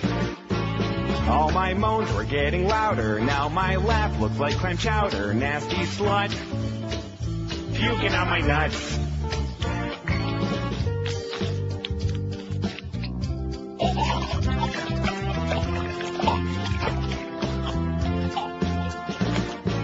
I should have held back my thrust. You lost your lunch. Now my love has turned to disgust. Puking on my nuts. Dumping all your lunch. Puking on my nuts. Oh! 26 till noon at 560 WQAM. Here's Mike from Cooper City says, my vote for a must-see obscure movie is The Pawnbroker. Okay. Okay? I never saw it. Never heard of it. So Rod Steiger. Yeah. Oh, that's right. I saw a piece of it. Yeah, I wouldn't say it's real obscure, but fairly obscure I think is okay. Good one, Mike from Cooper City. It's a great movie with the great Rod Steiger, who's dead, unfortunately. God damn it. He was so damn good. You know what, Rod Steiger? Right now yes, he's he dead. Was. Unlike Johnny Cash, who I never really liked all that much, and now he's dead. I don't care about that. So what do they call you back in New York, Voigel? Pootie Tang. No, they don't call him that. What is Pootie? It says for the poll, Pootie Tang. What the hell is that? It's a movie. Is it really? Yeah. I heard of it, never saw it. Are you sure? Well, get it on there. It sounds pretty obscure to me. No, it's not. Poontang? Pootie Tang. Miguel says it's not obscure. It's not obscure. It's what? I've heard of it, so it's not obscure. No, it's obscure. If I haven't heard of it and George ain't heard of it, no, well, let's see, 2 out of 3. I've good. heard of it. It's a black movie. Put it on there, okay? Don't listen to Miguel. Don't be influenced by... He's still all over that Castro thing because he wished that JFK Jr. would have said on his... before he croaked in that plane, Fidel done it. Then he might have even been a Kennedy fan, but I doubt it. Let's see. Here's a fact that says most of the people involved in doing the investigation of the Kennedy assassination died mysteriously. You are absolutely correct, including Dorothy Kilgallen and the lead detective. Even Jack Ruby died mysteriously. I believe we were told it was cancer. That's right. Jack Ruby was going to be interviewed by Dorothy Kilgallen in his jail cell. Yeah. And all of a sudden, like overnight, he got cancer. And he died. Like, bada bing, like that. He died? Yeah. P.S. I like Ferrall. He was a great lead into your show. Don't listen to QM until 10 now, it says from Gene. Well, I'm sorry, Gene. We like Joe Rose a lot, but, we're waiting for a lot of calls about that. They happy with Joe Rose? Are they pissed off? You can call about that if you want. That ain't going to change nothing. The little dog is there from now until the end of time. I mean, this at least is putting like a semblance of sanity back in there, you know what I'm saying? I'm not saying that we're happy that Ferrall got canned. We're never happy to see anybody get canned, with one exception. Absolutely. Right. Because on the day that might happen, wow. Let's see here. Great unknown movie, Dangerous Beauty. Ever hear that? I've heard of it. Never saw it. Miguel, you hear of it? It's obscure. No. See, there you go. See, Miguel is the litmus test. If he Sounds heard like of it, a it's Whoopi probably Goldberg not movie. too, because what does he know? Especially if it's in English. He knows tu mama tambien. Wasn't that the one everybody's telling me I should get, tu mama tambien? That's the one that everyone was telling you to get. Tu mama? Tambien. Oh, there's George W. again, picking his nose. Members of both the House and the Senate to support. You know something? More and more people. I noticed Paul Begala on Crossfire and the dying gasps of that show is now saying every time that he's on there about the president, he's an embarrassment. He's a moron. It's no longer unacceptable to say it because it's so obvious. Mm-hmm. In other words, there's Ted Kennedy. It's like saying Ted Kennedy's fat, right? Howdy up to the insurance industry and the drug industry. And are leaving the seniors behind. He's a giant in the political field, you know what? Man. 119 people say they think that the military-industrial complex was responsible for the assassination of President Kennedy. 411 votes. 119 say the military-industrial complex. 79 say the CIA. Mafia 49. Don't know and don't care 32. We don't give a crap, okay, you silly old man? Lee Harvey Oswald has got... About 30, man. Don't have a clue has got... About 30, man. Lyndon Johnson, 25. I'm a young punk. What do I know? 25. And Castro is suck and win, man. He's in last place, only 22. How do you like that? And Miguel says that should be no surprise. Castro always sucks. So let's change the poll on there. What do you say, huh? Okay. Give Eric a nudge. Hey, Eric, nudge, nudge, wink, wink. Don't call him. He should be listening right now. It's Monday. He ain't. Yeah, fax him a note. Say change the damn poll already, will you? Because we got enough movies on there to get the other turkey started. 5670560, pound 560 on the AT&T and Verizon wireless line. What fairly obscure, it doesn't have to be like, something nobody ever saw, but what fairly obscure movie that most people probably haven't seen do you think is a must-see? I mean, something so sensational that you probably would pee in your pants if you saw it. Irreversible, executive action, Way of the Gun. That's the Brad Pitt one, right? Okay, I guess. No, the French kid. He looks like Brad Pitt. Don't know. Way of the Gun? Don't know. I have it right in the other room with that French, anyway. Tell me all about it. Sexy Beast, Brother, Helter Skelter, Vanishing Point, Pootie Tang. Can we say that? Well, you just did. And Dangerous Beauty. Dangerous Pootie. Nothing worse than Dangerous Booty. Here's a lady in Hollywood. Hello. Hey, how you doing? Pretty good. I got a couple movies for you. Okay. My Own Private Idaho. I thought that was very weak. Weak? I thought the end of it was like... I didn't think it was obscure either. Oh, it was obscure. Come on, George. It's fairly... That's not like a famous movie. Are you kidding me? Just because River Penis is in it. Commercial for it. How about King of Comedy? Jerry Lewis. Yes. That's Rupert Pupkin. Huh? Rupert Pupkin. Yeah, King of Comedy's good. It's a great movie. Nobody's seen it. That's before his face got all puffed up. That's true. Okay, thanks. Bye. Bye-bye. Yeah, I thought the ending of My Own Private Idaho was like he's on the side of the road, okay, what now, you know? I didn't see it, but I saw ads everywhere. It's in the video store. You don't want to see it. Good. But she liked it. She probably liked River Penis. Wasn't it a fag movie anyway? Yeah. Oh, you wouldn't like that? No. Well, I don't know why you say that, because there's one fag movie that you liked. I can't think of what the hell it is. There's one fag... Huh? Me either. No, there was one. There was definitely one, and you're always saying, oh, yeah, that was a great movie. And then if I say you ought to see Talented Mr. Ripley, oh, I'm not going to see that. It's a fag movie, with that Matt Damon in it. Well, there's two strikes against it. What's wrong with Matt Damon? What was that action movie he was in? It was so good that even you liked it. Begins with a B. You know what I'm talking about. I'm going to have to go to the other... What is it? Booty Tang. Yeah, it was Booty Tang. I know the one you're talking about. I can't it was, and you saw it. Did you see it? I saw it. It wasn't bad. He didn't ruin it. No, it was good, and it was so because it was he was out of character. He wasn't playing like some ineffectual fag like in The Talented Mr. Ripley. I'm telling you, it's a good movie. I'll watch it on cable for free. Gwyneth Paltrow's in it. I ain't gonna go rent it. And the guy, what the hell's his name? The British guy that's got the heavy British accent but doesn't have any accent in the movie. What the hell's his name? That guy, I don't know. Oh, Jude Law. Jude Law. He's good. Jude Law's a good actor. He's in it. Yeah, I'm telling you, it's good. And you know who else is in it? Well, not a very big part. He's got a small part. The guy that played the game show host in Magnolia. Oh, that guy, yeah, I know. He plays a private dick who comes during the end of the movie. A small part? He's got a small part. Private. 19 till noon at 560 WQAM. Big, humongous news. Not just the FDTAA in Miami, but Hallett Pontiac GMC has been voted the number one Pontiac GMC dealer in the entire county in customer satisfaction. And my close personal paisans, Tom Lehman and Joe Prieto, and all the good people at Hallett, want to thank everybody for their loyal support, which has kept them going now 35 amazing years. God.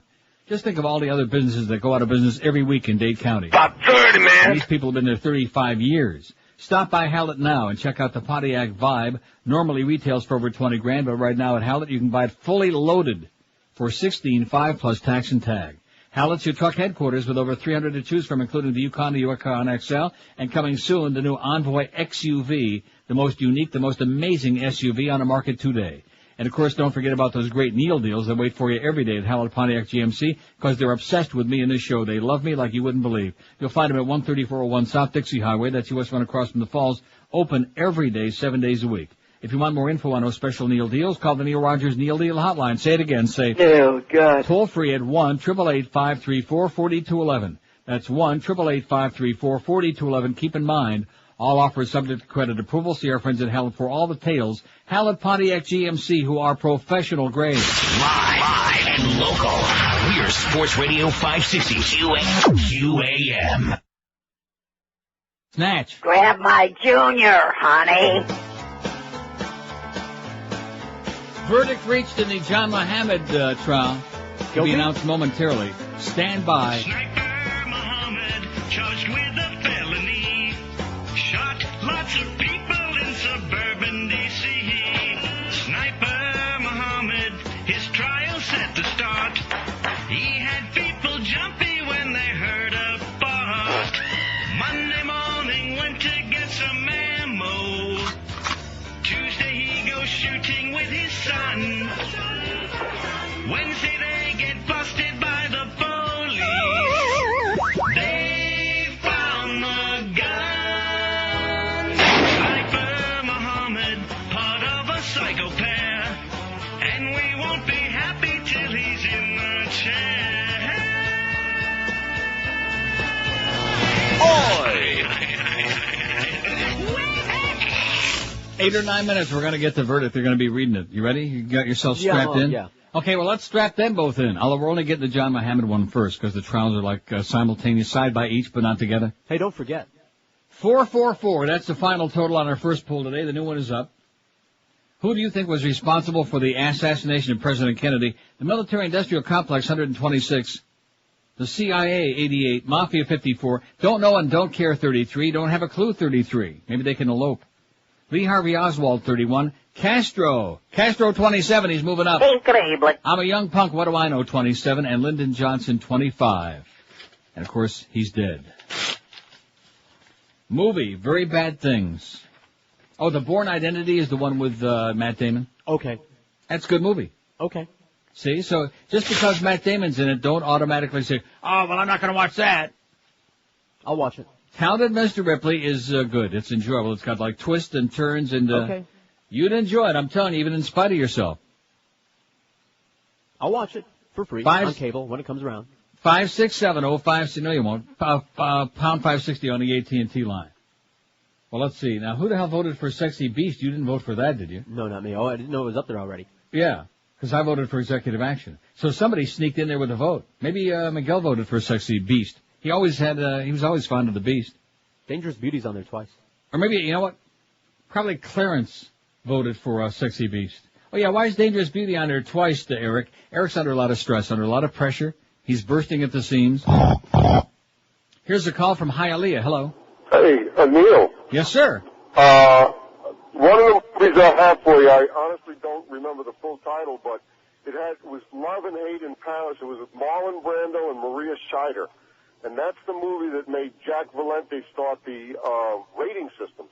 Oh, you're talking about Last Tango in Paris. Last Tango in Paris. Well, that's not an obscure movie. Well, okay. That and the other movie was the Sailor Who Fell from Grace from the Sea. Oh, yeah. And that was with Chris Christopherson and Elizabeth Ashley. Right. The other thing, I think on your poll about who assassinated Kennedy, from somebody who was around that time, myself, yeah. And I haven't worked for another government after I got back from Vietnam. Did you ever consider putting J. Edgar Hoover, the FBI, on there? Well, he could have been in it. There's no question about that. He hated the Kennedys like poison. Well, I mean, if you put him and JF and Lyndon Johnson together, and Johnson's history in the Senate, I think you might have a much more viable. Just like I said, seeing as how they're both seeing how they're both pushing up daisies. True. Okay, thanks. Okay. He wasn't listening to me. Seeing as how they're both dead, J. Edgar Hoover, man. Do you know that he's buried right next to Clyde Tolson? Yes, I did know that. They're married side by each. Fags, yeah, right. J. Edgar Hoover, of course, was compiling fag files on all kinds of people and every other kind of sexual peccadillo, too. What a scumbag, man. And yet we got the J. Edgar Hoover Justice Building in Washington and all this other crap. Well, you see, there's another example of how the American public don't know the goddamn truth. When is it going to stop? The people aren't going to... Most people are just like scraping to get by, you know what I mean? Yeah. They got not that many. They want to sleep 8 hours a day. They want to get laid a couple of times a week. And they want to, like, have a couple of good meals and dress their kids and send them to school, and that's it. Clean up their dog's mess in the living room. Who the hell's got time to be sitting and reading this and reading that and researching this? Who the hell's got time for that? And that's what they capitalize on. They know you don't have time. So the average person out there, they don't know crap. Even the intelligent ones. Forget about the dumb ones, which, 80%. Forget about them. Even people who want to know something can't find it out. They don't have time to be diddling with that.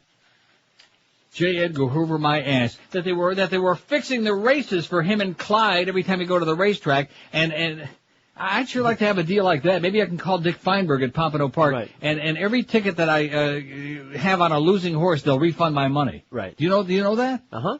Every losing ticket that J. Edgar Hoover had, they used to give him his money back. Well, that's a hell of a bet. Talk about can't lose, a win-win situation. Man, what a scumbag, what a crook. Mm-hmm. What a goonball, what a faggot. They used to do cross-dressing. What the hell's the name of that book? See, now we're getting into dangerous territory, because we're not... Oh, geez, what's the one that really tells it like it is about his cross-dressing at that party? Right. And about the fact that he was a flaming fag, and him and Clyde Tolson were boyfriends, and everybody knew it? Oh, somebody will know. We've talked about it a million times. Mm-hmm. But there's another good classic example. How many people in the country do you think have read that book? About 30, man. Maybe at that. Here's a call from Lake Worth. Hello. Yes, sir. A semi-obscure, funny movie, Army of Darkness. George might know it. Bruce Campbell and none of the above, neither obscure nor funny. Oh, yes. You'd like it, man. It's like the Evil Dead Part 3. Right. But it's excellent. You'd love it. I can't believe you haven't seen it, George. I saw it, and it's not excellent. Sorry. Okay, thanks. I wanted now, wait a minute. I thought you said just a minute. How could you have seen it and you don't know about it? I didn't say I didn't know about it. I said I do know about it. It's not funny, and it's not Well, what obscure. is it? Army of Darkness. No, but what is it? It's part 3 of the Evil Dead series, and it's the worst of them all. Yeah. Well, he likes it. Well, great. We can put it on there just because it is obscure. Did Miguel ever hear of it? It's not obscure. Nope. He never. Get out of here. What do you mean it's not obscure? Army Miguel's of Darkness. a very sheltered guy. If you went out on the street corner right now and you asked 20 people, do you ever hear the Army of Darkness? The only reason I never heard of it is because it was so bad. What? It never went anywhere, and it was so bad. It was hyped highly, but it was so bad that no one saw it. Never heard of it. All right. You watch. Let me. Okay. Here's Miami Beach. Hello. Yeah, hello. Did you ever hear? Wait a minute. Did you ever hear of Army of Darkness? No, I never heard of that movie. See, there you go. Go ahead, sir. Hey, I got The Island of Dr. Moreau. Yeah. Which version? Well, the first one, whatever. The one with Vincent Price. Dress to Kill. Dress to Kill wasn't an obscure movie with Michael Caine. Get out of here, you're an idiot. Whew. 5670560, pound 560 on the AT&T. Angie Dickinson was in there for about 5 minutes. Karen, Alan, whatever his name is. Now let me ask you something. The kid that played her son, was he the same one that was in Christine? That's a good question. The goofy kid with those goofy glasses? I think it might have been. The only reason I've watched Christine a million times is because John Stockwell is in it. I understand. Yeah, you do understand. Oh, and of course he had, I'm trying to remember what the hell happened to him where he had some broken leg or something in there. Yeah. And he's in a hospital. Had some broken leg, right. Yeah, he broke it. And then he's in the hospital and they were fixing it and I was watching it. 5670560. Army of Darkness is on there. I don't know why. I asked this guy and he was obviously a movie expert. Yeah, he right. He didn't know Army from Navy. Banana Boat Julio who never seen any movies except those two. Are you picking on Miguel again? He's seen the Castro Files. Oh, wait a minute. I've got to keep my eye on the CNN thing because we want to break it right on the air. Don't we? Let's break it. 30 witnesses called. How many? About 30, man. The United States. Did you hear that? Yeah, I heard it. You compare trial. Well, because Sexy Beast has got 7. Pootie Tang has got 7. This audience is into Pootie Tang. 24. That's too bad because we just canned Ferrall. Executive Action 4 to Pawnbroker 2. Irreversible 1. That's not how you spell irreversible, okay, Eric? It's an I, not an A. There's no A in irreversible. That was my bad, I'm sure. Oh, you're so illiterate. Well, I'm in radio. Even though you do know Army of Darkness. Dangerous Beauty's got 1. Vanishing Point 1. None yet for Helter Skelter, The Way of the Gun, or Brother. I just looked for The Way of the Gun. I'm sure I saw that, didn't I? I got it out there. That's with that French kid. Who, Marcel Marceau? Yeah, Marcel Marceau and Charlie Chaplin. Quasimodo. Trial of sniper suspect John Allen Muhammad. We'll bring you the news first as it breaks. We have our Jeanne Meserve. No, we don't care about Jeannie Meserve. We want the news now, okay? You know he's going to be guilty. What are you chomping about? That the judge has what do you mean he's going to be guilty? Well, but we have to get it on the air right now, right away. To break any moment. Let's just talk Let's say it first. a little bit about how this ended up in Virginia in the first place. No, we don't want to hear about that. Okay. What fairly obscure movie that most people probably haven't seen do you think is a must-see? See, I want to read that over and over again so they have at least some little bit of an idea. I mean, Dress to Kill, is that's obscure? No. Didn't it win awards and whatnot? Yeah, of course. Now, did the kid that played her, not that that's important. No, but it just dawned on me that I think he's a nerd. He's a nerdy kid. But he got better. But he sure had a hell of a car. 11:56, 4 minutes. Wasn't that? Now, what the hell was that? What was the car? What was Christine? Was that a Dodge? Boca Brian would know. No, you know what I'm talking. You don't? Didn't you see that movie? I saw the movie. I can't name an old car just by the sight of it. Yeah, you can. Not that. A T-Bird maybe. No, it was not no T-Bird. I know, but Plymouth. I always maybe? had a T-Bird. What was it? No, but was it a Plymouth? Might have been. Boca Brian's going to be ringing that phone any second now. That is an excellent question. What kind of a car? I've seen a movie a whole bunch of times. About 30, man. It was like a red Dodge. DeSoto. Plymouth. Henry J. Hey, don't be laughing at Henry J. That was one hot car, man. They don't make it like they used to in more ways than one. You ever see a Henry J? No. Well, what do you know? 3 minutes till noon at 560 WQAM. Imagine this. Imagine 0 closing costs, 0 application fee, 0 credit bureau fee, and 0 discounted points when you buy your next home. It's the last mortgage you'll ever need. The revolutionary only one mortgage from Financial Group. Now with an amazingly low rate of just 1.95%. That's only $738 a month if you have a $200,000 loan. And listen to this. Once you refinance or get a new mortgage from Financial Group, you'll never, ever, let me say it again, never pay closing costs again. So call 1-800-940-LEND. Grab yourself real financing power with a low-rate mortgage. You can move to your next property without any further cost or expense. It's the only one mortgage from Financial Group. Call 1-8... I beg your pardon? Keith Gordon was the nerd. But that's him, right? Yeah. Call 1-800-940-LEND for details. It's a whole new way to buy. 0 underwriting fees, 0 doc fees, 0 prepayment penalty, 0 closing costs, even when you move to another property. 1958 Plymouth Fury. Did I say it was a Plymouth? Yep. Get financing at just 1.95%. Never pay closing costs again. Call toll free 1-800-940-LEND, Financial Group, 1-800-940-LEND. They're an equal housing lender. Restrictions apply. Rates subject to change monthly. 5.19 APR. Live and local. This is Sports Radio 560. QAQAM. I am Frau Ileana Ross-Leitman, and I like scrubbing my smelly gorilla ass with soap made from jewels and listening to the Neil Roque Comunista Hour. I'm bored. Yeah, me too. Hey kids, how would you like to go somewhere fun for vacation? Yeah. A place that's made for the whole family. Yeah. Well, get ready for Snoop Dogg's Doggy Land. Oh, Ride the thrilling drive-by shooting ride and the lowrider merry-go-round. This is so much fun. Head over to Gangland for Biggie Smalls' Wild Vegas Limo Ride. Oh, right. Check out Snoop Dogg's Cornroll or Coaster. Put your shooting skills to the test and try to ice a blood in the Tupac target range. Every Tuesday is Got a Gold Tooth Get In Free Day. Ask about our Gold and Platinum Chain all-day passes. This is the best vacation in the whole world. Yo, come ride the rides at Doggy Land. That's where it's at. Oh yeah. You know what I'm saying? John Mohammed guilty in all 4 counts. Oh! Jeffrey Toobin just pointed out this was an incident, a series of weeks that terrorized all of us. Yeah, we know that, Wolf. Go back into hiding. Every time they feel there's something like significant coming on, they gotta trot his bearded ass out there. Oh, here's Wolf Blitzkrieg. It must be pretty important.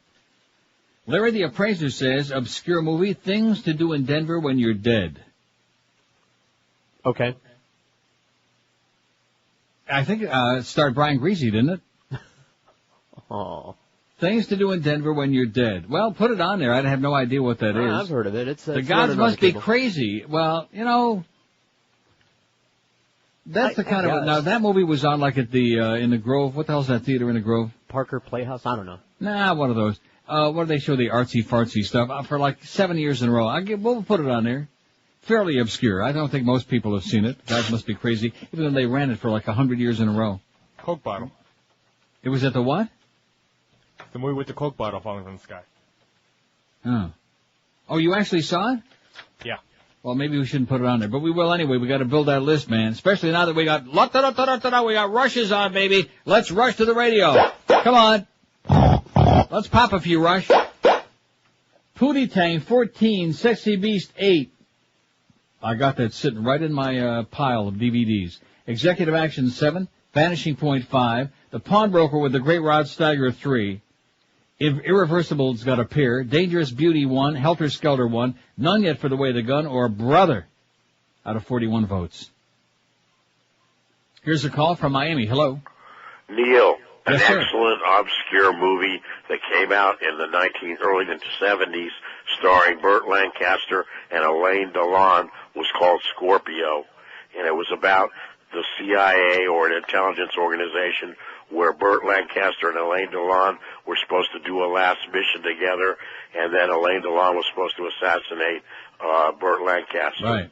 I saw it. It was an excellent movie. Excellent movie. By the way, let me ask you, did you ever hear of Army of Darkness? I forgot to ask him if he ever heard of Army of Darkness. Did he ever hear of it? Hey, sir, did you ever hear of it? No. See? No, get some non-spick, not old codger on the phone. Well, no, that guy wasn't an old codger. He said he never heard of it. Like I said, non-spick, non-old codger. How do you know he was a spick? Oh, please. Get out of town, man. All he said was... Incredible. Yeah. And right off the bat, he's a spick. So the jury is breaking for lunch. I wonder who's catering. Should we know these things? I think we need to know a lot more about this stuff. Like, Lacey Peterson. What was her last meal? Only Scott knows for sure. Don't we know the contents of John Bonet's stomach? That's a good question. Because that was relevant to the case. You come on, you better get with it, mister. You're starting to lose it. Talk about old man. Don't you remember all the discussion about that? And how about what's her name? How about what the hell was her name? OJ's wife. Nicole. See, you're missing about John Bonet, and I'm losing with Nicole. Well, I guess John Bonet was a little bit too young for all of us. Most of us. Except maybe Miguel. But at any rate, Nicole, and that was because of the ice cream, right? Right. We had to find out what flavor it was. Now, it was Haagen-Dazs, and not, or was it Ben & Jerry's? It was Haagen-Dazs. Haagen-Dazs. And then they had that whole, that was a big part of the trial about which ice cream, how long does it last before it melts? And it was sitting there on the thing, and how long had she had it? And, oh, God. Remember that? Uh-huh. How could we forget? How could we forget? In the meantime, he's still down there playing golf. Hey, OJ, we want your ass on the electric chair before noon tomorrow, okay? We're all going to come up. We're going to line up, and I'll come back for that. I'll come back to pull the switch. Believe me. You miserable, murdering son of a bitch, you. God, what a pile of crap. Maybe while the anarchists are in town, we could use Yeah, them well, to all you protest FTAA people, while you're in town on your lunch break, maybe you want to go down there and have lunch with OJ, okay? And ask him a few tough questions. Or take him back to the West Coast, and I'm not talking about Florida, with a banjo on his knee. How much do you think that the Goldmans have got and the Browns from that civil suit? $8. Zippity-doo-dah. Zippity-doo-dah, OJ. But he sure seems to be living a lavish lifestyle with Christy Prody all over the place and creating all kinds of stir. I see George W. there with his finger up his nose. I wonder what OJ's got up his nose. Here's somebody, let's see, still pissed off in Sunrise for the movie poll. It says, how about Waking Life? That's the perfect movie for South Florida, I'll tell you that, especially in Sunrise. And Hallandale, Waking Life. Never heard of it. Must be great. Now what does that mean? I'm typing it as we speak. What do you mean? Why do you say it must be great? Oh, now Don Juan DeMarco is not an obscure movie. That's nor Johnny Depp, good, right? Right. It was bad, and so is the other one they put on there. Moon Over Parador. Ooh. Phil and Kroll Springs. Well, he liked it. We're not asking you if you liked it. Don Juan DeMarco I'm not putting on there because it's not obscure. Neither one of those are obscure or good. Moon Over Parador I never heard of. Do you ever hear of it, Miguel? No. No, see? 2 out of 3, you lose. Miguel hasn't heard of any movie. That's why I'm using him. I'm glad he's there this week because he's excellent. He wouldn't know about The Godfather except for this show. Oh, come on. Nobody knows about Scarface. Of course. Because there's Cubans in it. I don't like movies. Pootie Tang's got 19. Look at that. You understand the most popular movie is going to win. The least obscure movie is going to win this poll. What do you mean by that? The least obscure movie on the poll is the one that's going to win. Yes. I never heard of it. Who's in it? It's a black movie. Oh, well, I don't hear about no dark movies. I heard of Blackula. We were trying to explain that at the time. Is it a blaxploitation movie? No, nothing good like that. Well, then who the hell wants to see it? Blackula. I don't know, so there's nobody in it who we would know, right? No Denzel Washington, no real Nobody black I guys, know. Just a bunch Maybe of Tupac's in it, I don't know. Street people. Are we putting Moon Over Parador on there? What? Are we? Raul Julia, Sonia Braga. These people deserve to have their stuff on there. We're trying to build a list so we have a respectable list on there so people will vote on there. Not to try to narrow it down to about 4 choices so that it's pointless. What's the point, man? You still haven't learned. You're still poll poor. Okay. You're still not a poll expert. You still have a lot to work to do. I understand the question. Work on your poll, man. Work on your poll. I'm working on it now. I bet you are. Myers was pumping gas in Manassas when he was shot. There are actually legal questions about both aspects of the charges against Muhammad. Just fry his ass and quit this crap. There are questions about this. Yeah. Couple of the lowest low-life scumbags. And when that Lee Malvo, you know what they're going to be doing with that? Well, he's only 17 years old. He was brainwashed. You know what? Too bad. Fry his ass. Plus, he's a Jamaican. Yeah, man. See? We don't like a lot of those Jamaican attitudes. Yeah, man. So just fry his ass. Just to try and set the record straight. And, you know what else? Let's fry a Jamaican woman on there with him. Don't you think? Sit her in the middle? You're making me crazy. No, seriously, because I don't like that imperious attitude. I don't like being talked down to by people who, got an IQ about the size of my thumb. I don't like being talked down to. Like you got such hot stuff, man. Although they do have the hot stuff. Hey, speaking of a hot time in the old town tonight, Fat Rich will probably be at Pompano Park punching his brains out this week, and you ought to be too. It's the 40th anniversary season of Great Harness Racing at Pompano Park. Hey, Eric Adele, you're doing it, baby. And everybody should always remember that man doesn't live by bread alone, and what better way to relax after a hard day at work on a Wednesday than to stop at Pompano Park to watch and wager on some fast horses, play a few hands of poker, enjoy free general parking and admission, and save bucks because it's dollar night every Wednesday at the track for draft beer, sodas, hot dogs, and hang with the Hooter girls. The Hooters girls, that's right. Every Wednesday night for the next month, the Hooters girls will be at Pompano Park for $1 night, helping serve draft beers and sodas and meeting racing fans. I wonder what they're going to do for $1. In addition to the Hooters girls, post time for the harness races is 7:05 p.m. and the poker room is open from noon to midnight every live racing day, which is 4 nights a week, every Monday, Wednesday, Friday, and Saturday. I see even Mickey McNichol won a couple of races the other night. Hey, Mickey, you still stink. Pompano Park open 7 days and nights a week for the best in simulcasting, harness, thoroughbred, and highlight action from all across North America for you to watch and plunge your guts on. You want to have a really good time, this is the place. And look out for that couple that was sitting down by me. Maybe they'll invite you, even just to watch. Pompano Park, a block south of Atlantic Boulevard on Powerline Road. For the new race schedule, 954-972-2000, or go on the web at pompanopark.com. Don't forget, post time tonight for the first live race, 7:05, and every Monday, Wednesday, Saturday, what is it? Saturday. No, every Monday, Wednesday, Saturday. Now you sound like Apollonian. Look what happened to her. Monday, Wednesday, Friday, and Saturday at Pompano Park. Live and local. This is Sports Radio 560. QAQAM.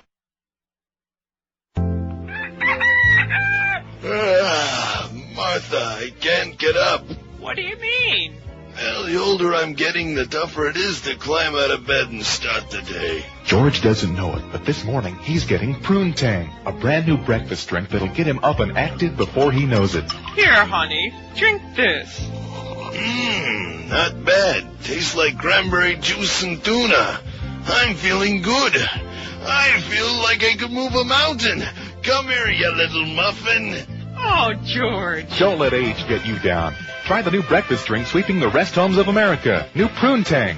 Prune Tang. At stores everywhere. I bet your mom loves it. It's 12:18 at 560. The reason I play that is because Pootie Tang is winning. Right. 21 votes. Executive Action's got 10. Now, Boca Brian says, by the way, thanks for the book again, Boca Brian. Charlie. Charlie was fairly obscure. That was a great movie. I saw it 100 years ago, but yeah, it was all right. And who was in it? Cliff Robertson? Cliff Robertson. Very good. That's absolutely correct. It was Cliff Robertson. Out of sight, out of mind. Huh? Was it really? I was just shooting in the dark. No, that was it. And Wild in the Streets. Okay. You seen it? Never heard of it. Never heard of it either. Well, there you go. So we got 2 for you there. Let's see. Ed in Fort Lauderdale says the movie Undercover Brother was recent but fairly obscure. A good comedy came out about the same time as Pootie Tang. You know, I think we're wrong about that Charlie thing. Why is that? Cliff Robertson played Charlie in Flowers for Algernon, and I think that's what we're both thinking of. What? Am I going to have to get my book? Yeah, I think you're going to. Oh, I can go on IMDb. I'm already sort of there. No, I'd rather pick up my 600-pound book. It's good exercise. Here's one. Here's Doctor. Did you ever hear of a movie called Doctor? Yeah. You did? Yeah. Well, that's what I opened to. Is that good? I don't know. I heard of it. Never saw it. If it was good, we could put it on the list. Let's see. Charlie Chan in Paris. Charlie and the Angel. Charles and Lucy. Charles A. Lucy. Oh, that must have been in Latin. Charles and Diana. I'll get back to you, Diana. And by the way, Charlie, put your kilt back on. See, that's why he wears kilts for quick access. That faggot. What am I looking for? Charlie. Right. Charlemagne. Charles Dead or Alive. How come I can't find it? Charlie Bravo. Charlie Chan. Charlie's Aunt. Charlie Brown. This book sucks. Am I spelling it wrong? I'm going to have to get my other book in the other room. This book is this Video Hound Golden Retriever book. With all due respect to my late Golden Retriever and all others, which are great dogs, that book blows. Well, IMDb. So I'll have to go in the other room. In fact, whistle a tune. I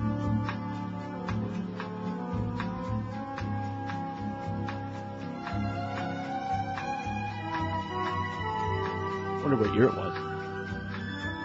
What year what was? Charlie. I got my book. There's like a million movies here named Charlie. Here's The Ceremony. Christine. Oh, Charlie with a Y. Christina, how do you like that? Starring Keith Gordon, John Stockwell, Alexandra Paul, yada, yada, yada. Does it mention the car in here? No. Oh, yeah, 1958 Plymouth. It says, off the page, a 1958 Plymouth is no more scary than the St. Bernard, which romped through Cujo. What does that mean? Cujo was a movie about a St. Bernard. I know that, but what does that mean? They wrote Stephen King stories? Charisma, I must be getting close, right? It's Charlie Bubbles. Chariots of Fire. Charlotte's Web, Charlie's Angels. There is no goddamn Charlie. Charlie with a Y, apparently. And But you know something? It doesn't make any difference what it's with because there's no Charlie. And guess what? What? It was Cliff Robertson. I know it was Cliff Robertson, but why isn't it in here? Because it's Charlie with a Y. I found it on IMDb. I'm telling you, it's not in here. The only thing, there's Charlie One Eye, okay? Charlie One Eye. I think it was Brown. Charles Mingus, Triumph of the Underdog. Charles Dickens, David Copperfield. Charles Dead or Alive. Charles in Charge. I just made that up. Charlie's Angels. It's not in here. Now, how's that possible? I don't know. I got it on IMDb. I've got 2 books that got every movie that's ever been made, including every private porn movie that's ever been made. Well, they're no IMDb. Damn it. Okay, so we wasted all of that time. We already knew who it was. Now, here's this fax that says Reservoir Dogs with Harvey Keitel. That's not an obscure movie. Oh, I was going to say nothing. But it's not an obscure movie. Neither's the other one they have on there. And Something Wild with Melanie Griffith and Ray Liotta is also not an obscure movie. So, DP, whoever you are, no. Thanks for the effort, but the answer is no chance. Whew, man, I thought we'd have like thousands of these. By the way, John Mohammed guilty on all 4 charges. We knew that. And when they come back from a tremendous lunch, the jury, then they're going to listen to the all the other, oh, gee, well, he never stole a freight train and yada, yada, yada. Fry his ass. Okay, we want it on goddamn network news. In fact, if they're not going to show the Reagans, put that on there on CBS. Get the ratings up again. Okay, everyone can agree on that. Tom Jicka had the most ridiculous column, and he's not the only one who wrote this crap, about, well, you know, just be glad that the Reagan thing didn't air because it was so one-sided. See, Tom is one of those Republicans in a closet who really, I'm sure, believes that Reagan was a great president, and that we should all be licking Reagan's ass because he's 92 and had Alzheimer's for 40 years and has been, is dying. Well, he might live for like another 10 years with that. Who the hell knows? They keep saying, well, he's in the final stages of Alzheimer's, doesn't recognize Nancy, and he's pretty happy about that last part, by the way. But I mean, he's 92. How many of us are going to live to be 92? About 30, man. Right, Ma? How many? What are you laughing How old about? Is she now? 90. How many of us are going to live to be 92? Huh, Ma? She's doing a little bit better. Her blood pressure is 700 over 699. But at any rate, of course, that's with her arm deep inside her. Well, she's trying to, help it along. So it's biased and one-sided, made him look like a goofball, like a homophobe, and all the things that he really was. I say right on. And as far as Barbara Streisand's concerned, shut up, bitch. I am so tired of her, man. Even though, her politics are the same as mine. Big deal. Great. Shut the hell up. Don't help. So James Brolin was in it, her husband. Great, that's fine. He's a good actor, and maybe he camped it up to make it even look. That's fine. We're entitled to see a jaundiced view of this senile right-wing lunatic. Piece of crap. He had jaundice too. He had jaundice. In fact, he has the yellow plague. Get rid of him. And Tom Jicka writes, well, it's so one-sided, and it's a good thing. It was not a good thing. It's never a good thing when people are pressured into not showing something. There have been plenty of biased, jaundiced-eyed things on there about the Kennedys and lots of other people, and nobody ever screamed about that. In fact, asking a federal judge to let him make unsupervised trips to his parents' house in... Can you believe that? They're doing a John Hinckley story. Just I was talking about Ronnie Reagan again. Wow. And poor James Brady. So we got Bad Lieutenant, Scorpio. I'm trying to make sure we have all these names on the list here. Pootie Tang, I don't think they're going to catch it. Scorpion? What did I say? Scorpio? I don't know. I'm just, because I never heard of it. No, it's Scorpio. Okay. You never saw that? What do you think? Should we let John Hinckley out? No. Just once in a while. And don't say anything, please. We don't need the Secret Service. Here's Fort Lauderdale. Hello. Yeah, how you doing? Pretty good, sir? A Clockwork Orange.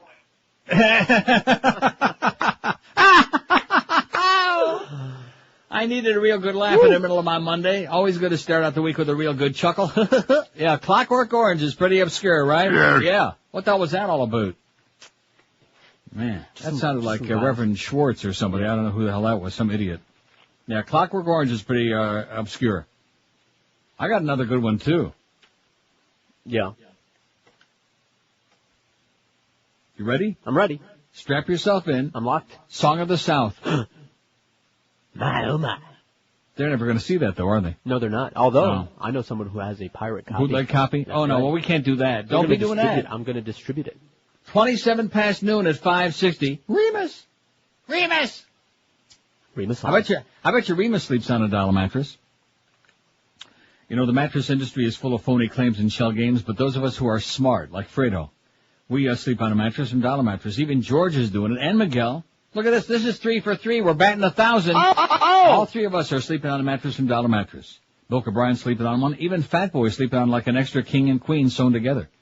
And because Dollar Mattress doesn't play any games, they got all the top brands in the world, discount prices every day on them, now even including Stearns and Foster Hewitt. And when you call 1-800-MATTRESS, you still get that fantastic service. You pick the day and time for delivery when it's convenient for your ass. Any 2-hour window, 7 days a week from 8 in the morning till 10 at night. Honest sales practices, fantastic, unbeatable service, everyday low prices, same-day delivery, and free setup and removal, so it's easy to see with all of these things why Dollar Mattress is ranked the best in the world in customer satisfaction.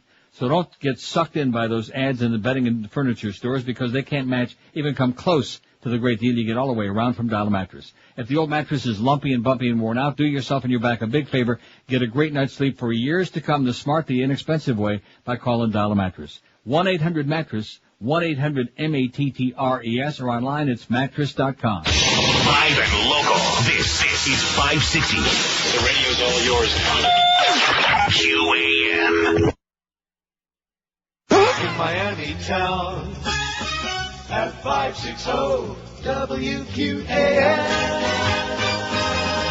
Coming up tonight on Inside the Behind the True Hollywood Celebrity Music Biography Profile Story, we blow the lid off one of the music industry's most shameful secrets.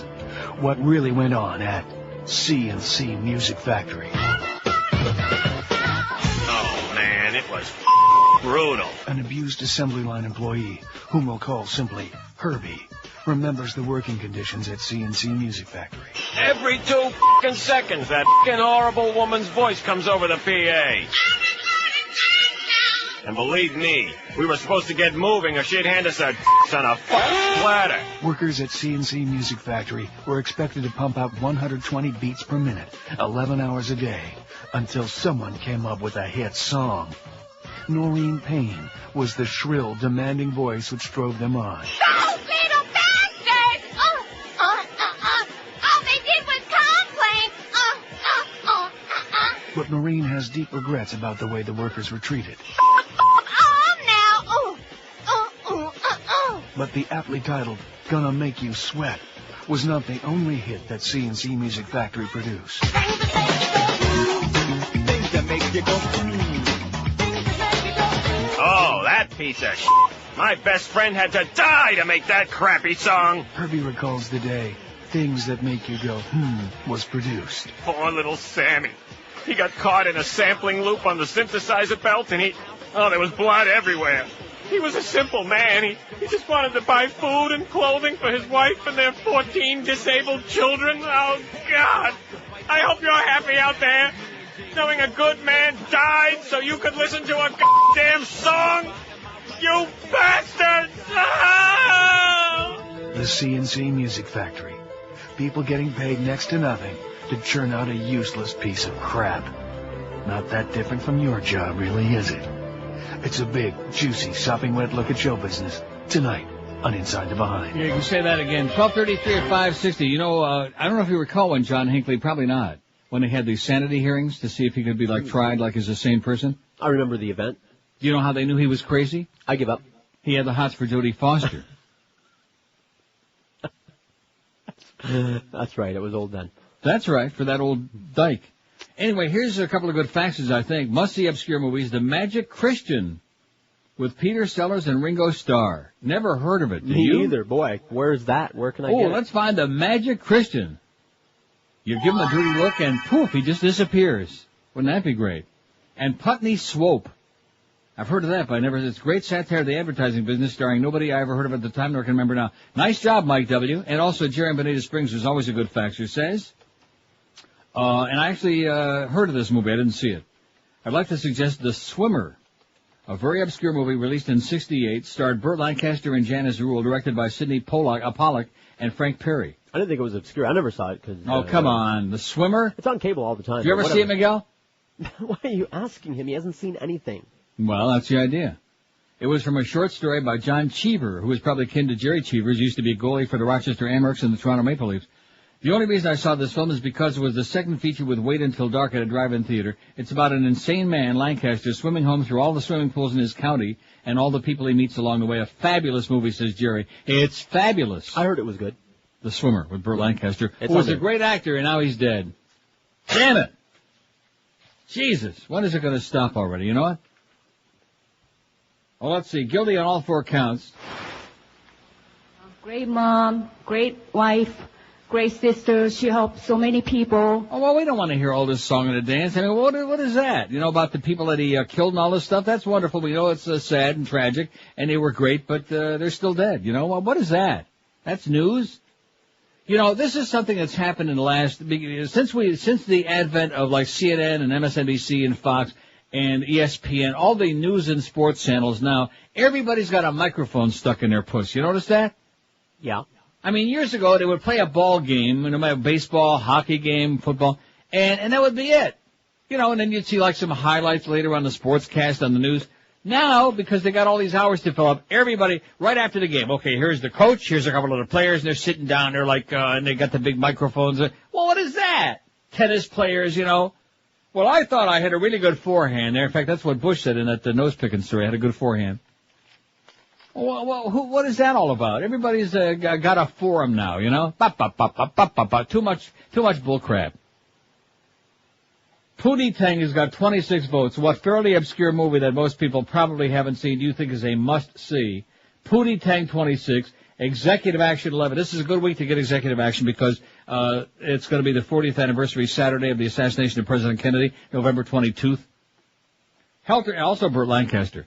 Helter Skelter, 9. Sexy Beast, 9. Pawnbroker, 8. The Gods Must Be Crazy, 8. Vanishing Point, 8. Irreversible, 5. Way of the Gun, 5. That's a good movie. Moon Over Parador, 5. Bad Lieutenant Foe. What else is on there? Things to Do in Denver When You're Dead's got 3. I think Bad Lieutenant, 5. Very Bad Things, 3. Army of Darkness, 3. See? Scorpio 2. Dangerous Beauty, 1. Walking Life, 1. 0 for Brother Charlie and Wildest Streets out of 113. They just went on there, right? It's supposed to be Waking Life. What does it say on there? Walking. How about The Fourth Man and Liquid Sky? It says, P.S. Howard David wears a douchebag. Absolutely. Oh. What about those two? Fourth Man and Liquid Sky. What do you say? Heard of them, never saw them. Okay, good. Put them on there. Strangers on a Train, Alfred Hitchcock movie. Very good movie. Is it obscure? No, I don't think you heard of it. Not to me. I've seen most of the Hitchcocks, including that one. Well, I'm not. See, everything is with to you. You're starting to sound like you. Look what you have when you have a big. No, but yeah, right. Big ego, my ass. Maybe a big ass, but not a big ego. You know what I mean? Strangers on a Train, Hitchcock. I don't know. That's really not an obscure movie. That's what I was saying. But this one is relatively, as DP tries again. 1 out of 2 ain't too good. A Boy and His Dog, Don Johnson. You're right. It shouldn't. It shouldn't you know be something obscure. that could be the definitive movie that we're looking for. What was the other one that guy called for earlier that I said was Helter Skelter? That was good. And this one's very good too, A Boy and His Dog. That's exactly be what obscure. No, it shouldn't be, but nobody knows what it is. Right. Don Johnson when he was young and hung, and Jason Robards is great. Best punchline ever. I sure love Jason Robards, man. He was so... Every time they used to talk in the olden days, 100 years ago, about who was the greatest actor of them all, it always used to be either Hal Holbrook, Jason Robards, and there was somebody else. Was it Harrison Ford? I don't know. They would throw them all in there. Oh, no, not Harrison. Gene Hackman. Those three. Okay. That's pretty good trio, wouldn't you say? Yeah. Gene Hackman. Albert Finney. Peter Finch. Here's one that says, I was going to suggest either Running on Empty, probably River Penis's best movie, or Run Lola Run, but I love The Doctor. How do you like that? I just came across that in the thing. Psychic. The Doctor. It stars William Hurt. William Hurt's a great actor. Yes, he is. Wasn't William Hurt in Sleeping with the Enemy? Who played Julia Roberts' husband in Sleeping with the Enemy? It wasn't him. I forget the guy's name, but it wasn't him. He's been in a bunch of movies. I don't know his name right off. Oh. I'll find it before you do. So help me God. Now that's got to be... No, don't do that, because it takes all the fun away. Anybody can go online and find stuff real quick. It's more fun to do with the old-fashioned way in a book. Sleeping with the Enemy, starring Patrick Bergen. That's him. That's him? Yeah. I don't even know who the hell that is. I mean, I can see him. He's a great actor, excellent actor. Kevin Anderson, but Julia Roberts. Mm-hmm. Also a good ending. She was on, what the hell's that movie that I like that you probably don't like? Is it The Pelican Brief? I don't know, I never saw it. Ah! Oh, The Pelican Brief with Julia Roberts. What is wrong with you, man? I don't like Pelican movies. Oh. So what are we going to do with these? Running on Empty or Run Lola Run? And the Doctor. Let's put them all on there. Sure. William Hurt, as a doctor, gets throat cancer, has to find out firsthand how badly patients are treated by the doctors. Very strange, but very good. That sounds right up our alley, because we're not too big on doctors on this show. No. Because most doctors are butchers, man. They suck. They're neurotic. They pop a lot of pills. Oh, speaking of that, Rush is back on. And they played a little bit of the audio from his return to the air today. And, well, I tried twice on my own, but it said we can't do it. And and Clinton killed all those people, you know. Same old crap. No change. No change. No humility. Just the same old bag of wind, you know? Which is just what you'd expect, right? Yeah. No, I expected him to be contrite. Right. One of my favorite movies of all time, Waiting for Guffman, it says. It's obscure, but it's a must-see. Most people who watch it will get a chuckle, but it only hits home if you've been involved in any aspect of acting or theater, especially community theater. All the stereotypes are brilliantly conceived and executed, especially Fred Williard. Waiting for Guffman. What do you say? Let's put it on. I put it on there. Waiting for Godot, waiting for Guffman, waiting to do the break. 12:42, wait no longer. Pick up that phone and call Fast Train and get yourself a life and a career. You know, I mean, you can go out there and flip hamburgers for minimum wage, or you can do like Miguel and sit around and just, you know, the only freebies you get are like a little squeeze with Doreen every once in a while. But if you want a real paycheck, here's the answer for you. Call Fast Train, 1-866-FAST-TRAIN, because in just 4 short months, you can be fully trained and ready for a great new career, either as a computer network professional or a high-paying medical computer specialist. 4 months out of your life, piece of cake, and you can finally get a big fat paycheck and a life and be a mensch. Fast Train offers day, evening, and weekend classes, job placement assistance, financial aid to people who qualify as well. And with 4 South Florida locations, it just makes sense. Even Todd Dreck, who can count that high, I think, even he knows that with 4 locations, there's bound to be one in South Florida close by you. So call Fast Train today and change your life. Pick up the phone and call toll-free 1-866-FAST-TRAIN. If you'd like to check out on the web first at fasttrain.com, but make that call. Could be one of the most important ones you'll ever make. Fast Train at 1-866-FAST-TRAIN. We're Sports Radio 560 QAM. Because of pressure from the Republican Party, the CBS miniseries The Reagans will not be shown. So check out our new lineup tonight on CBS. At 8 o'clock, it's the show about nothing, starring the Secretary of Defense. It's Rumsfeld. Why do they call him Iraqis? There are no Winkles. And what is the deal with this bath party? Sounds like an orgy with Mr. Bubble. Rumsfeld, tonight at 8, followed by Everybody Loves Reagan, Yes Dick, and Judging Judy, tonight on CBS. 12:46, speaking of lunatics, you're going to love this. Not. President George Bush and Tony Blair have agreed an exit strategy for pulling out of Iraq, officially ending the occupation next year, while committing troops to the region until 2006. Huh? In a move to head off growing criticism that the security situation in Iraq is spiraling out of control and that moves to greater political autonomy for the Iraqis need to be accelerated, the two leaders will make the blueprint the centerpiece of their discussions during Bush's day visit to Britain this week, while the Brits are going and throwing spotted dick at the president. So let me understand this. Yes? We're pulling out, but the troops aren't. Right. Huh? When in doubt, we're pulling it out. What are we pulling out? It. Oh. Officially ending the occupation next year while committing troops to the region until 2006, which sounds to me like at least a little more than 2 more years, or like depending on when in 2006, like January, like in December. What, you see what I'm saying? Yeah. Yeah. In other words, they're trying to like save face as more and more people are dying every day over there, and as more and more people are getting onto them, and as more and more it spirals out of control with the guerrilla war that's going on. In other words, they're just going to change the label. Oh, and by the way, the electricity's off in Baghdad. I think you should know that. Not that anybody cares. Stop boring me. Yeah, okay. Let's see. Wide areas of the Iraqi capital without electric power. Started this morning. I don't know. They're not telling us whether it's back on or not. What does that have to do with Ann Coulter? That's true. Oh, yeah, I'll get to that. Although maybe I won't get to it today. Maybe I'll have to wait till tomorrow. This a couple of stories I missed last week, and of course that's because I was sidetracked because we had all the Ferrall business going on, so we missed a lot of really more important stuff. U.S. troops opened fire on a truck carrying live chickens near the tense town of Fallujah, killing 5 civilians aboard the vehicle, including a father and his 2 sons, relatives said last Wednesday. That ain't funny. I don't know why I'm laughing. The shooting took place at a roadblock Tuesday night. They said Fallujah is the site of numerous anti-American attacks, and U.S. soldiers have been on high alert. They went to bring chickens, and they came back at 9 or 10 at night, said Khalid Khalifa al-Jumaili, whose 2 nephews were killed on the truck. The Americans fired on them. Well, they had no comment, the U.S. Also, same day, U.S. troops opened fire accidentally on a car carrying a member of the Iraq Governing Council, the Iraqi administration said last Wednesday. The council member escaped injury, but the driver was injured. U.S. officials issued a statement saying they expressed regret over the shooting and apologized to the cleric who was traveling with them. Sorry, Father.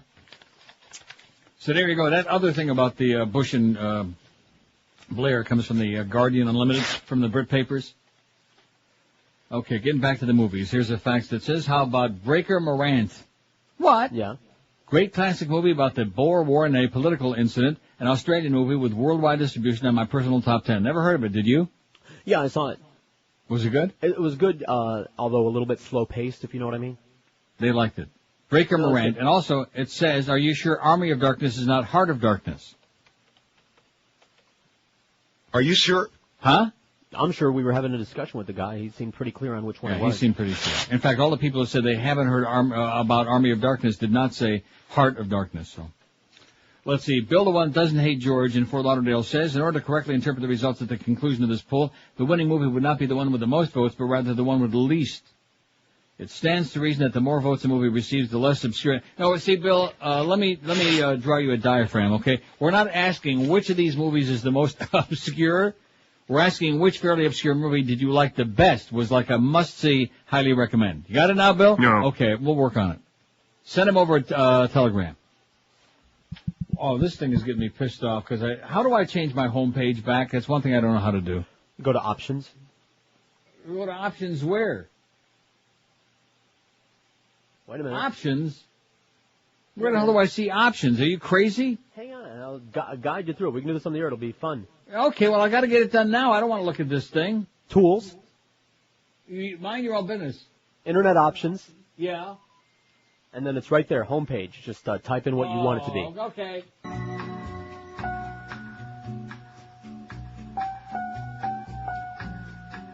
Oh, no.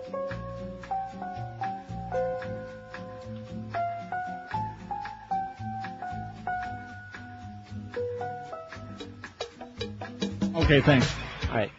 Here's 2 movies it says that were obscure. Zabriskie Point and Cruising with Al Pacino was obscure? I didn't think so. It was gay. It says after it came out, it was never released again. That's because it was such a homophobic, obnoxious piece of turd, and even he's embarrassed that he made the movie and that it was like totally misunderstood. But that wasn't obscure. But Zabriskie Point, what's the point? Who? I'd never heard that. No. Plus, I never heard George talk about Cartman doing Put the Lotion in the Basket from South Park. Well, then he's not listening close enough.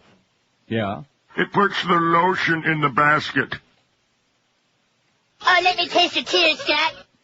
So what does that mean? Nothing. We mentioned it when it was on, when I was filling in or something. In passing, he missed it. Okay, not that big of a deal, I guess. No, not really.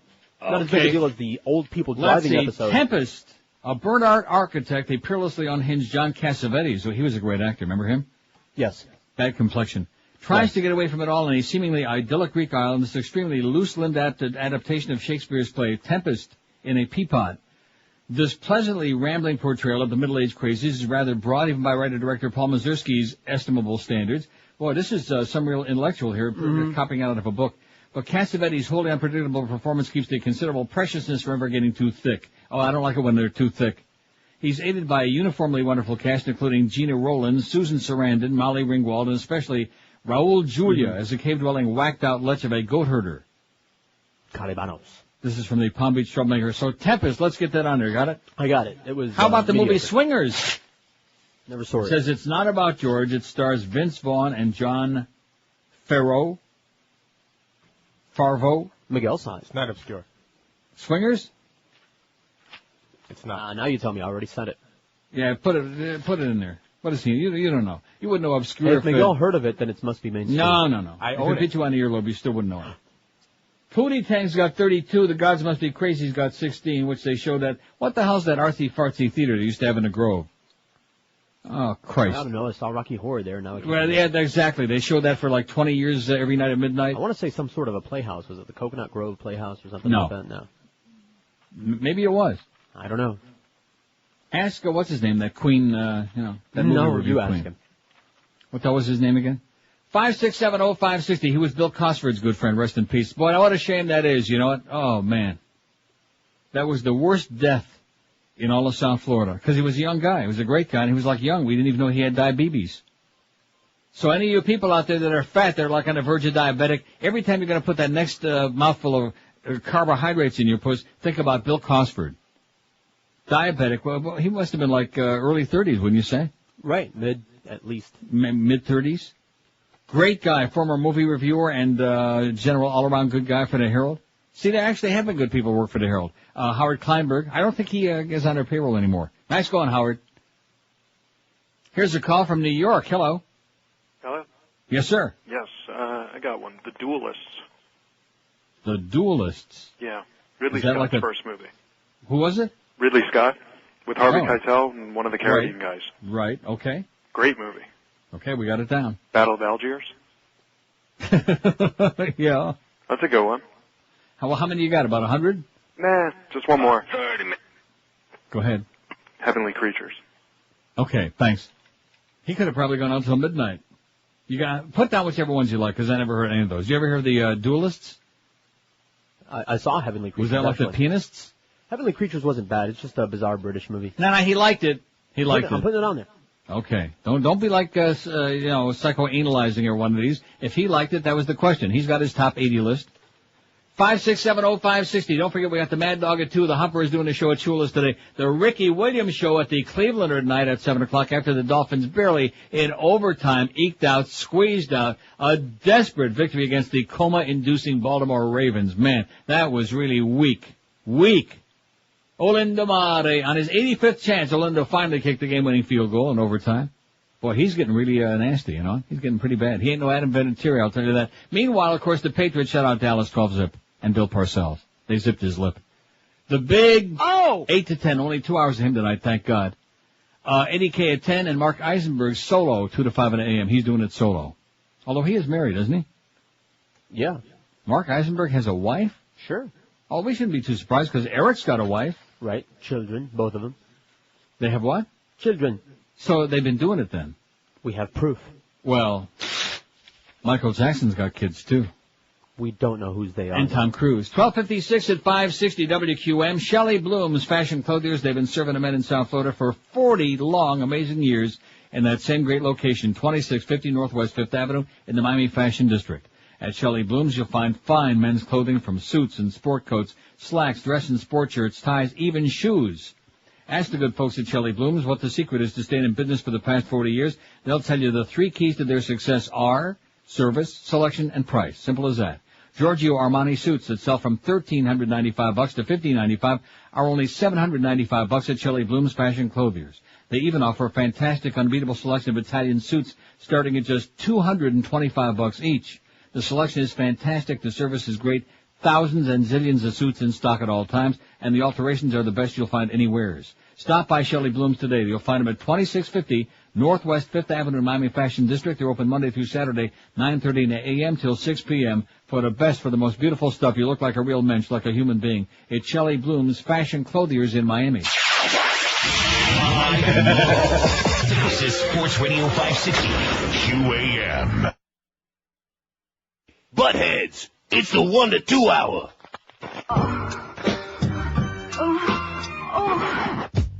Ann Coulter is a party girl slut, party girl slut, party girl slut.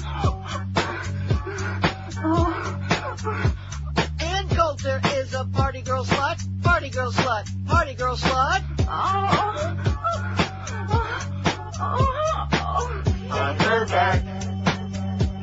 spread.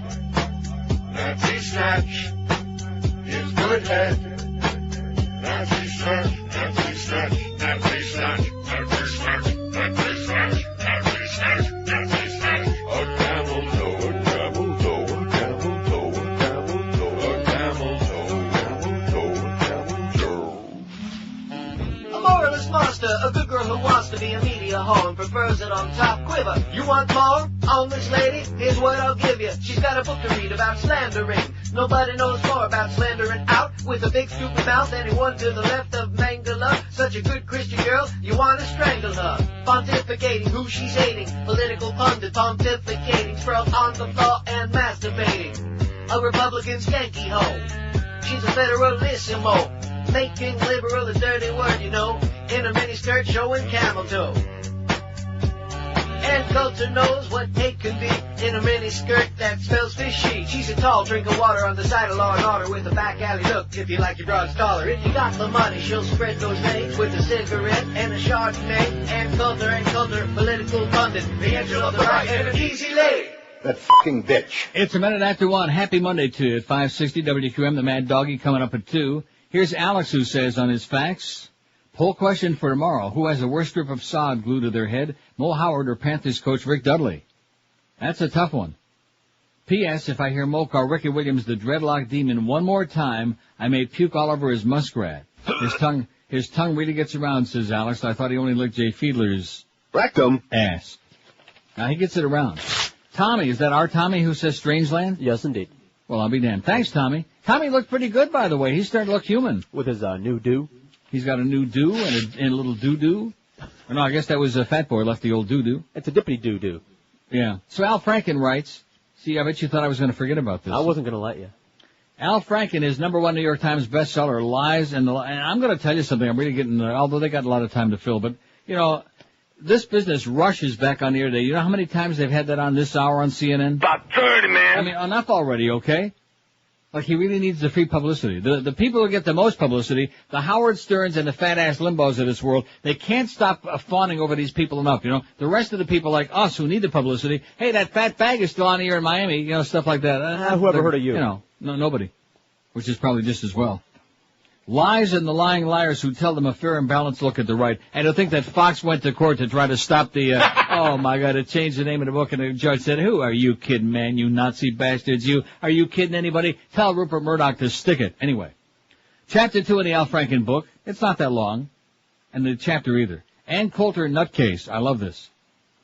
It says, I know you think the chapter title is a little harsh, but believe me, in Coulter's case, Nutcase is more than justified. I should know. You see, Ann and I are friends.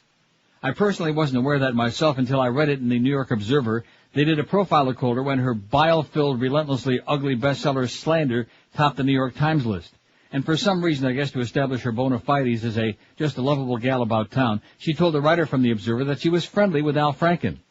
I found that odd. I've met Ann Coulter once at a Saturday Night Live party. When she introduced herself to me, I made what in retrospect was a terrible mistake. Instead of saying, Ann Coulter, you're a horrible person, ooh, I just hate you, or something along those lines, instead, I was cordial, for maybe a minute or two. That's the sum total of my personal interaction with Ann Coulter. And yet to her it was enough to include me on a very short list of people she's friendly with. Pathetic to be sure, but no more dishonest than every other word that comes out of this woman. Coulter, for those of you lucky enough not to have been exposed to her, is the reigning diva of the hysterical right. Or rather, the hysterical diva of the reigning right. Coulter's appeared on shows like ABC's This Week, Good Morning America, Hardball, Larry King Live, and The Today Show to complain, among other things, that conservatives don't get on TV enough. Her books, like her TV appearances, consist of non-stop, rabid frothing. Her first, High Crimes and Misdemeanors, The Case Against Bill Clinton, put her on the radar as an up-and-coming liar. Her next book, Slander, Liberal Lies About the American Right, argues that liberals use lies and shrill accusations to debase political discourse in America. It's a fascinating exercise in dishonesty, hypocrisy, and irony of the unintentional sort. Let's get right to some examples. And there are examples and examples and examples. Take the dramatic conclusion of Slander. After 206 pages of accusing liberals of, among other awful things, being elitist snobs, she trots out her crowning piece of evidence. Proof of the New York Times' disregard and contempt for what real Americans care about. And here's this article. The day after 7-time NASCAR Winston Cup champion Dale Earnhardt died in a race at the Daytona 500, almost every newspaper in America carried the story on the front page. Stock car racing had been the nation's fastest-growing sport for a decade, and NASCAR the second most watched sport behind the NFL. More Americans recognize the name Dale Earnhardt than, say, Maureen Dowd. Manhattan liberals are dumbly blinking at that last sentence. It took the New York Times 2 days to deem Earnhardt's death sufficiently important to mention it on the front page. Demonstrating the left's renowned populist touch, the article began, his death brought a silence to the Walmart. The Times went on to report that in vast swaths of the country, people watched stock car racing. Tacky people were mourning Dale Earnhardt all over the South. Pretty powerful indictment, I have to admit, says Al Franken. No mention for 2 days. One small problem, Dale Earnhardt died on February 18, 2001, and there's actually a picture of the front page of the New York Times the next day. On February 19, 2001, which by my calculations is the next day, the Times ran a front-page account of Earnhardt's death, written by sports writer Robert Lipsyte under the headline, Stock Car Star Killed on Last Lap of the Daytona 500. Here, look at it. And on the next page, there it is. Frankly, I think the fact that the New York Times did have a front-page article on Dale Earnhardt the day after he died kind of undercuts her point that they didn't, don't you? I mean, if they didn't, that would have been something, huh? But they did. And then there it is for you to read. And by the way, the article that Coulter refers to, the one written 2 days later, it was by Rick Bragg, a Pulitzer Prize winner who grew up in Piedmont, Alabama. Boy, I hate those Piedmont snobs. It's always Piedmont has the best this and Piedmont has the best that. Yeah, well, F you, Piedmont. Where did Ann Coulter come from? Well, she's a lawyer, one of the elves who helped Paula Jones go after Bill Clinton. That's a feather in her cap. She was born in 1961 or 1963, depending on whether you believe her old Connecticut driver's license, which says 61, or her newer D.C. driver's license, which says 63. The Washington Post looked into this. Ann claims the D.C. license is correct, which means that when she registered to vote, she was 16. The Post checked with the New Canaan, Connecticut registrar's office. That, of course, would be voter fraud. Either way, she lied on at least one of her driver's licenses, a government ID, which is a violation of federal law under the Patriot Act. I believe she could be locked up indefinitely for that without being allowed to talk to a lawyer or a judge or Paula Zahn. Now, lots of women lie about their age, but it raises a concern about Coulter, if that really is her name. Coulter's misstatements about her age make us question the veracity of the seemingly factual statements in her books, such as, liberals hate America, liberals hate all religions except Islam, Democrats usually hate working-class people, liberals hate society, even Islamic terrorists don't hate America like liberals do, Democrats will destroy anyone who stands in their way, all that matters to them is power, liberals can't just come out and say they want to take more of our money, kill babies, and discriminate on the basis of race, liberals seek to destroy sexual differentiation in order to destroy morality. That's the whole point of being a liberal, to feel superior to people with less money, and liberals are crazy. All of this seems the slightest bit odd, considering that the first line of the first page of Slander is, political debate in this country has become insufferable. And she explains, instead of actual debate about ideas and issues with real consequences, the country is trapped in a political discourse that resembles professional wrestling. So what is Coulter's contribution to civilizing our political discourse? Well, in the entire 206 pages, she never actually makes a case for any conservative issue. Not school vouchers, not supply-side tax cuts, not privatization of Social Security. The entire book is filled with distortions, factual errors, and vicious invective, slander, if you will, bolstered by the shoddiest research this side of the Hitler diaries. Take, for example, this gem from page 68. To support her claim that the mainstream media is in the hands of lefties, Coulter makes the point that Newsweek Washington bureau chief Evan Thomas is the son of Norman Thomas, a four-time socialist candidate for president. Actually, Norman Thomas was the socialist candidate 6 times, running first in 1928 with a radical proposal for something called Social Security. It's odd that Coulter understates the number of times that Thomas was the Socialist Party nominee, because that would make her argument that much stronger, if Norman Thomas had been Evan Thomas's father, which he was not. Now, in fairness to Coulter, this kind of research is tough to do. I asked Team Franken how somehow one could be able to find out something like that. There were a number of suggestions, Google search, Nexus search, go into the New York Times archives for the obit, and then one of the kids hit on a simple yet quite brilliant idea. Why not call Evan Thomas? Just for future reference, and here's a transcript of my call with Evan Thomas. Me, Evan, thank you for taking my call. Evan Thomas, no problem, Al, what's up? Me, was Norman Thomas your father? Evan, no. That sounds simple enough, but to protect my reputation for thoroughness, I didn't let Evan off the hook quite so fast. Me, are you sure? Evan, yes. Me, and your father, what was his name? Evan. Evan Thomas Sr., I'm a junior. Me, and your father, Evan Thomas Sr., did he ever run for president? Evan, no, he was in publishing. Me, and you're sure? Evan, yes, Al, is this about that Ann Coulter thing? Me, yeah. Evan, I heard about that. Is there something wrong with her? Yeah, there is, particularly considering that when going after the book publishing industry, Coulter complains that liberal Jeremiads make it to print without the most cursory fact-checking, which reminds me I really should be fact-checking this thing as I go along. Actually, I do take great pains in my research. In my last book of this nature, a little #1 New York Times bestseller entitled Rush Limbaugh's a Big Fat Idiot and Other Observations, only one claim was arguably inaccurate, and I'm pleased to be the first person to point it out publicly. In writing the book, I cited preliminary findings from a study by Kathleen Hall Jameson regarding the political literacy of radio talk show listeners. In the final version of the study, the findings show that people who listen regularly to political talk radio were able to identify the president more frequently than I give them credit for. I regret the error. Even John Fund, Limbaugh's ghostwriter on The Way Things Ought to Be, acknowledged to me a bit grudgingly that I had done an honest, though thoroughly vicious job on his guy. Coulter, however, spawned a cottage industry of slander debunkers, some of whom DailyHowler.com, SpinSanity.org, and Salon.com I'm cribbing from. Coulter's defense, heard in countless appearances on talk shows, is, I have footnotes, or there are 35 pages of footnotes, or I have 780 footnotes, or it's in the footnotes. There's a big emphasis on footnotes, which brings me to How to Lie with Footnotes.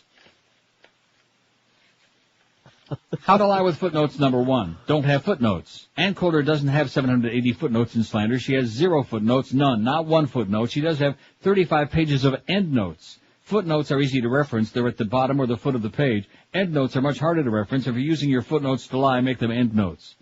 How to Lie with Footnotes #2. Have 780 of them. Coulter knows that her readers, the ones who buy her books out of an obsessive need to read stuff that reconfirms everything they already know or think they know, are probably not going to check 1, let alone 780 of her endnotes. Let me illustrate how Coulter exploits this simple principle of lying with footnotes, that is, endnotes, from page 12 of Slander. This is a good one, and in a way sort of sums up everything you need to know. Just so there's no confusion, the endnote numbers are hers.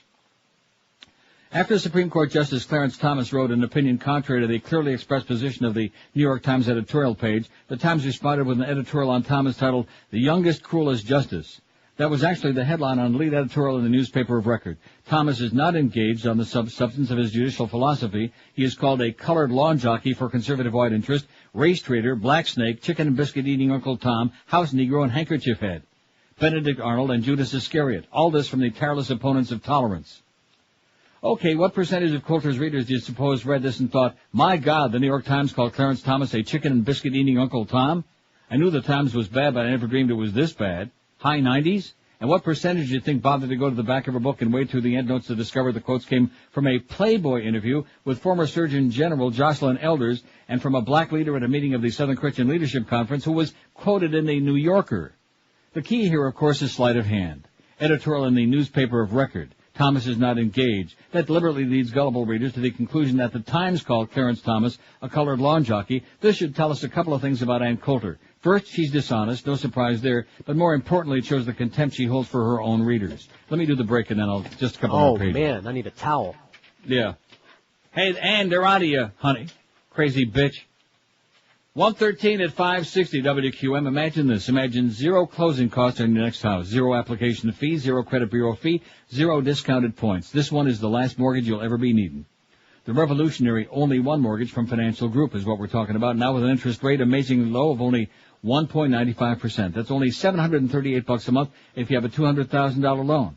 And once you refinance or get you a new home mortgage from Financial Group, you'll never, ever, honestly, pay closing costs again. If you want to find out more about it, call toll-free 1-800-940-LEND. Grab yourself real financing power. With a low-rate mortgage, you can move to your next property without any further cost or expense. Only one mortgage from Financial Group is what we're talking about. For details, it's 1-800-940-LEND. It's a whole new way to buy. 0 underwriting fees, 0 doc fees, 0 prepayment penalty, 0 closing costs, even when you move to another property. How can you beat that? So get financing at just 1.95% and never ever pay closing costs again. Call Financial Group today, toll-free, 1-800-940-LEND, 940-LEND. They're an equal housing lender. Restrictions apply. Rates subject to change monthly. 5.19 APR. Live and local. We're Sports Radio 560 QAM.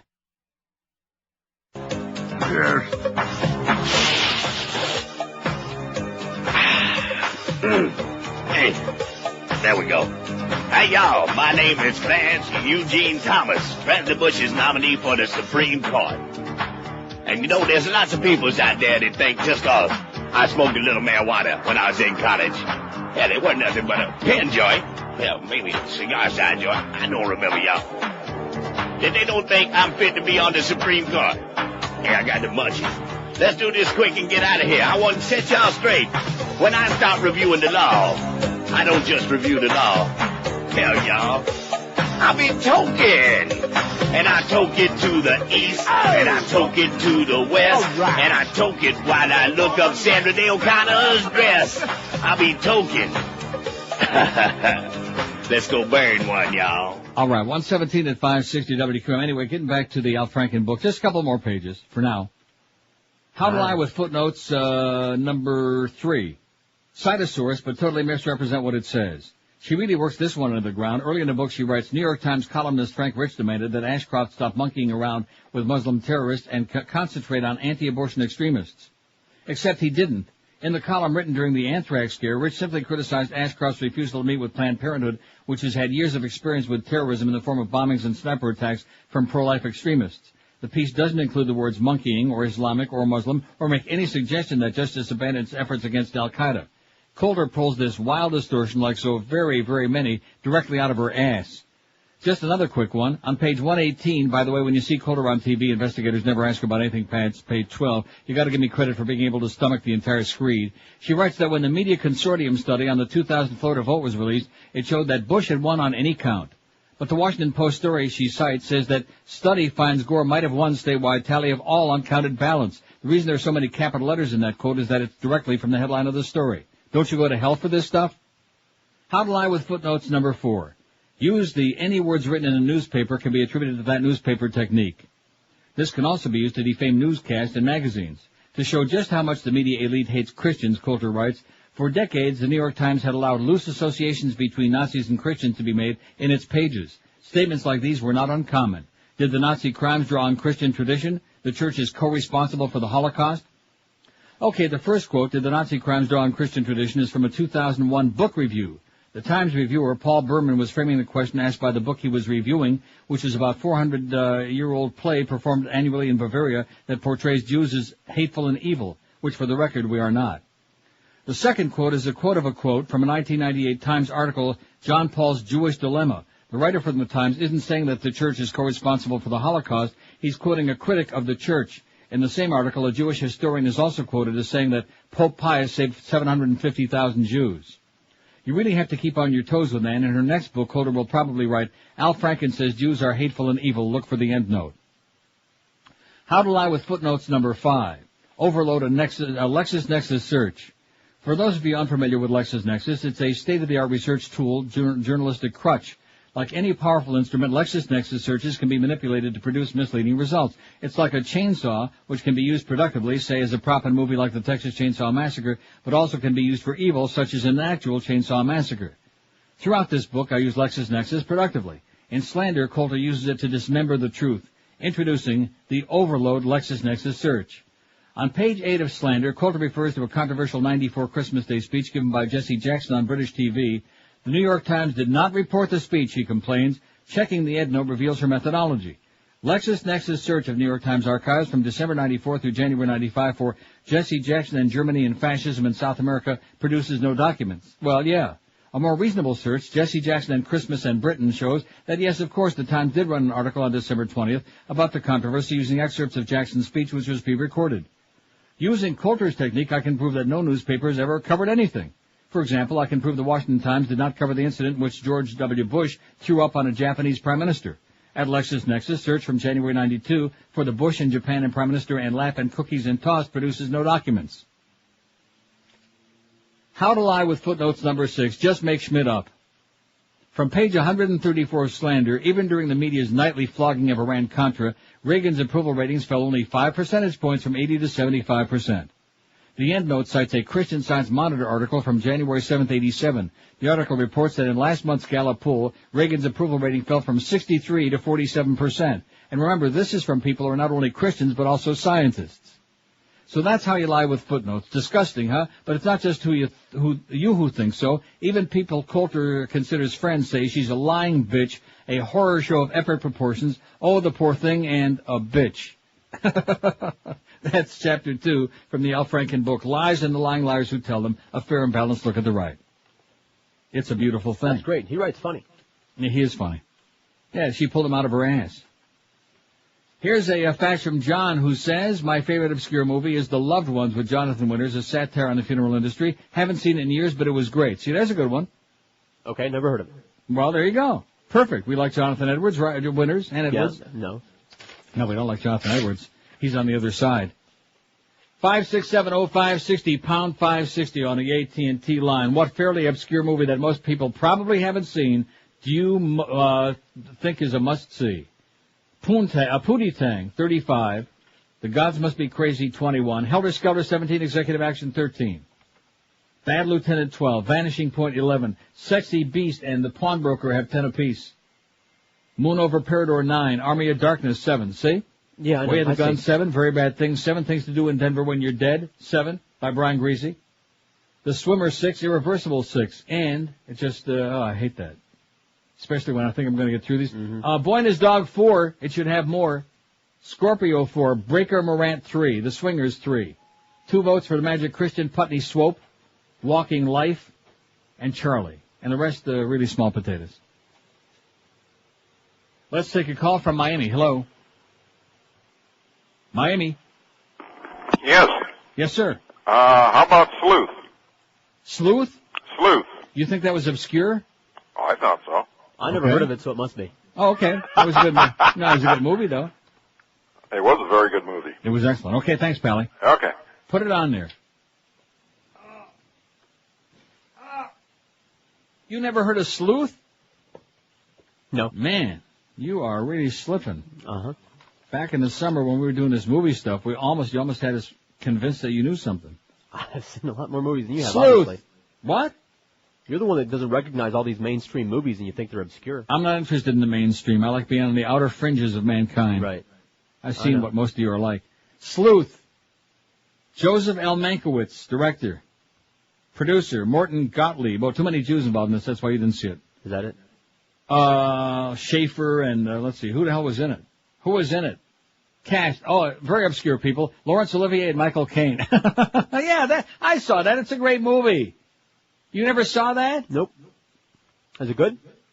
It says, although previous reviewers claim that this is closer to Borges than Agatha Christie, perhaps overstating the case, it must be said that the Mankiewicz film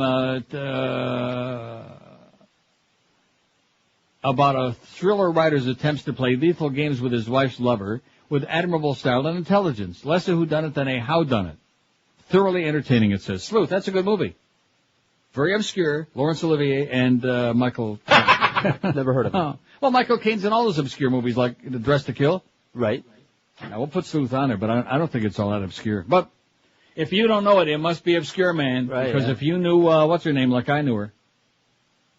If you knew Susie like I knew Susie. That's what Eddie Cantor used to sing 100 years ago before you were born. Remember Eddie Cantor? Yeah. You do? Sure. Eddie and Ida Cantor? How the hell could you remember them? Well, they I don't died remember before you were time. born. Eddie Cantor had those little, kind of like the bug old eyes with music radio stations and silly glasses. That kind of thing. If you knew Susie, like when you get real old too, you'll be talking about crap. And Mom used to make me watch Lawrence old. God, are you old? That's right. Yeah. A 1 and a 2, and I wish we had that wonderful, wonderful thing. Gee, Dad, it What was a happened to Wurlitzer. I don't know. It's not in mine. It's not in yours. No, and I remember putting it in there and playing it. Damn it! I remember playing it from here, and it just vanished one day. I think Stan Freberg came back and stole it. You know what I mean? Are you sure? I think so. Brian, we need another copy of that. Yeah, we need another one of those, Boca Brian. Another one. Gee, Dad, it was a Wurlitzer. Capitol Records. Wonderful, wonderful. He was great, Stan Freberg. Remember him? No. I know. Just from that drop. 26 past 1 at 560 WQM on a really great Monday. Boy, this is a wonderful day. A little murky and cloudy here, but not too bad. Let's get some Toronto weather. No. For Paul, what's his name? Paul, Mr. Originality. Hey, listen, you don't have to be original. Copy us when you get your next mattress. Do the smart thing like we've been doing. I mean, all of us at QAM. Get yourself a dollar mattress. It's the only smart way to do it. You can go to your bedding and department store. Guess what? They will rip you off big time because they got to pay for a big fancy overhead. There's no such thing at Dollar Mattress. You don't go anywhere. All you do is pick up your phone, make one easy call, and they come right to you. How can you beat that?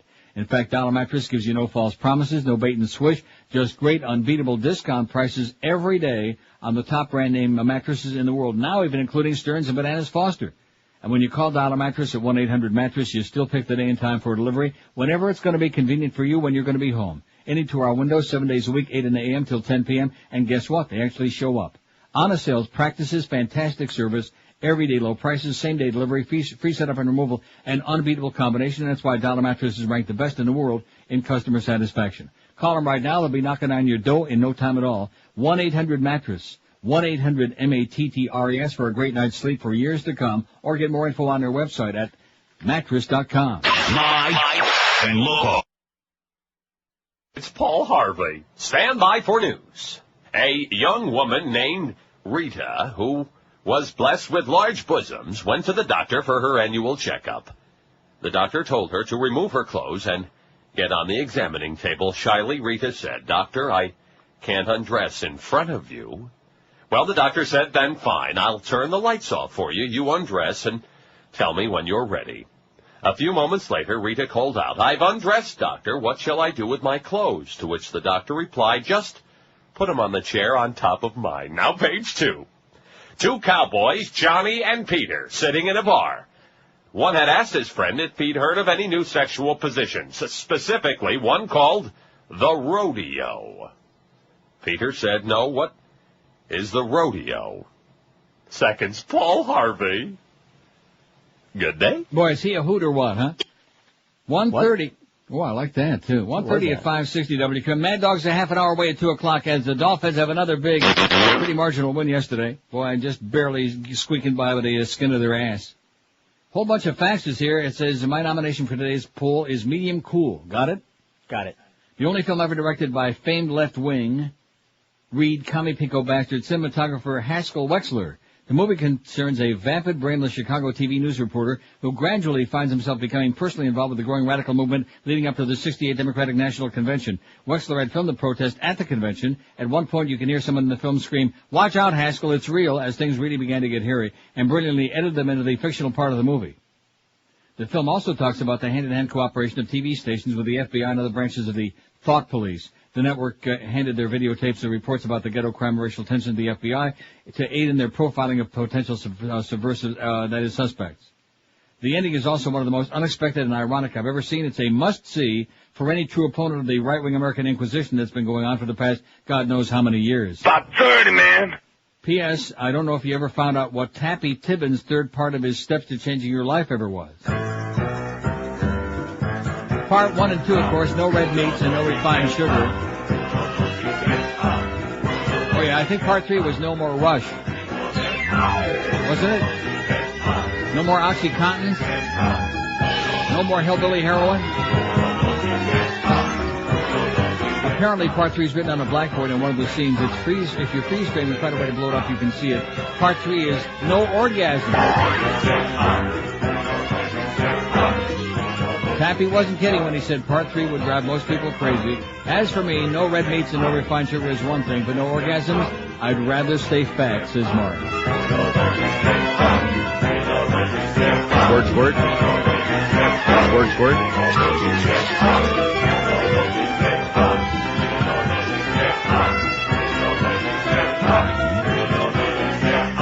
Elmer says, can you add Wag the Dog and 24-hour party people to your list? Can we do that? Sure. P.S. The theater you're thinking about is either the Astor Art Theater, that used to be down on Laguna Street in the Gables, no, or the Absinthe Cinematheque, also in the Gables, no. No, I think you're right, the Coconut Grove Playhouse. I think so. I think that's where I saw the Rocky Horror Show. Yeah, and they also had the other one. What's the other one? The other one. Cinema? What is it? There was one called Coconut Grove Cinema.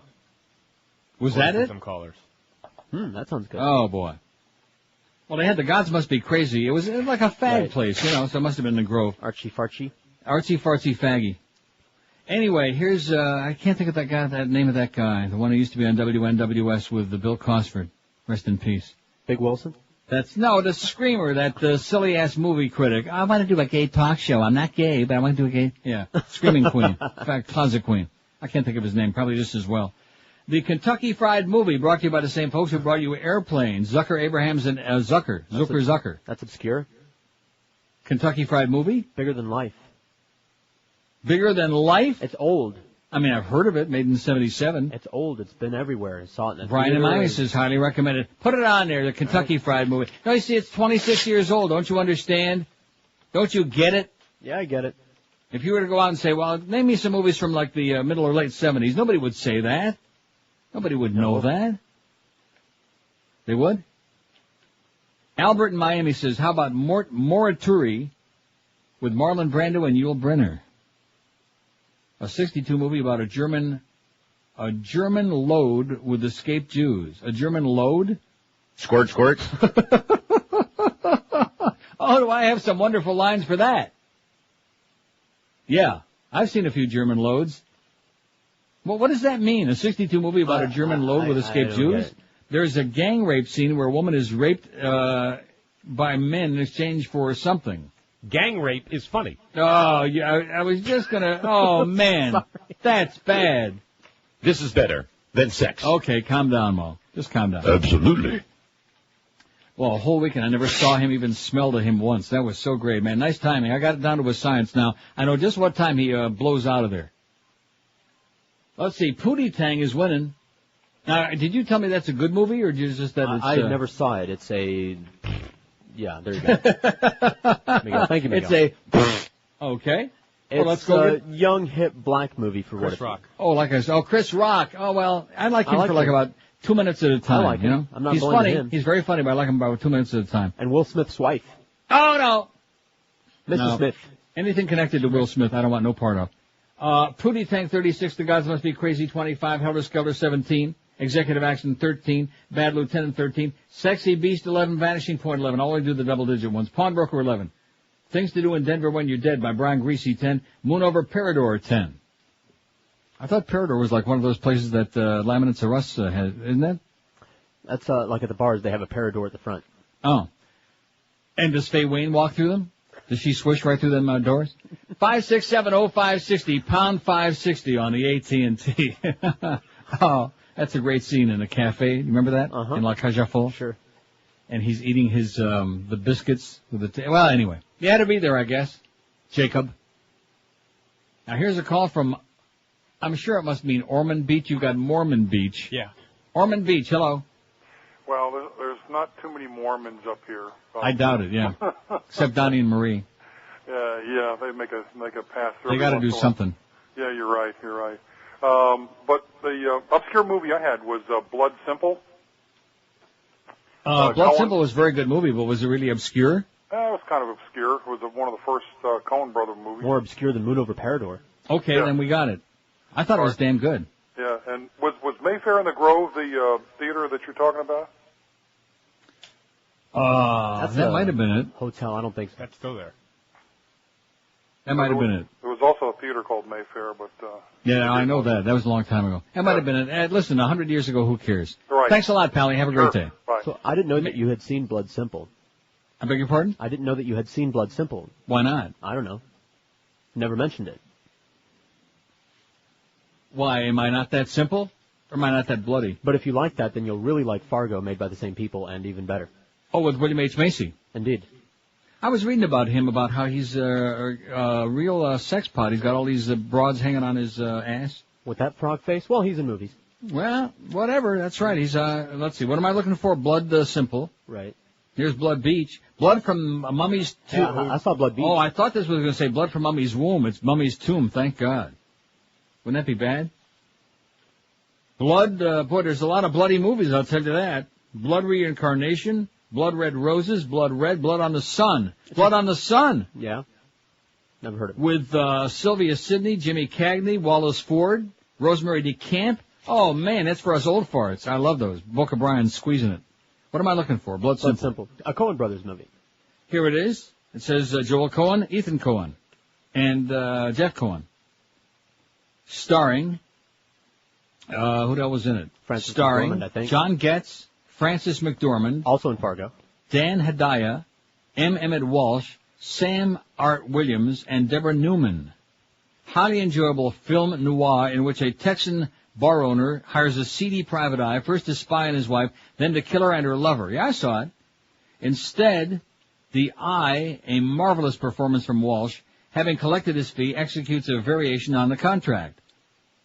Whereupon things take off in a maelstrom of I love maelstroms, of misunderstanding that spreads guilt and fear like a plague through the characters and escalates a nightmarish terror, premature burial, murder by battery, crucifying impalement that owes some debt to the horror comic.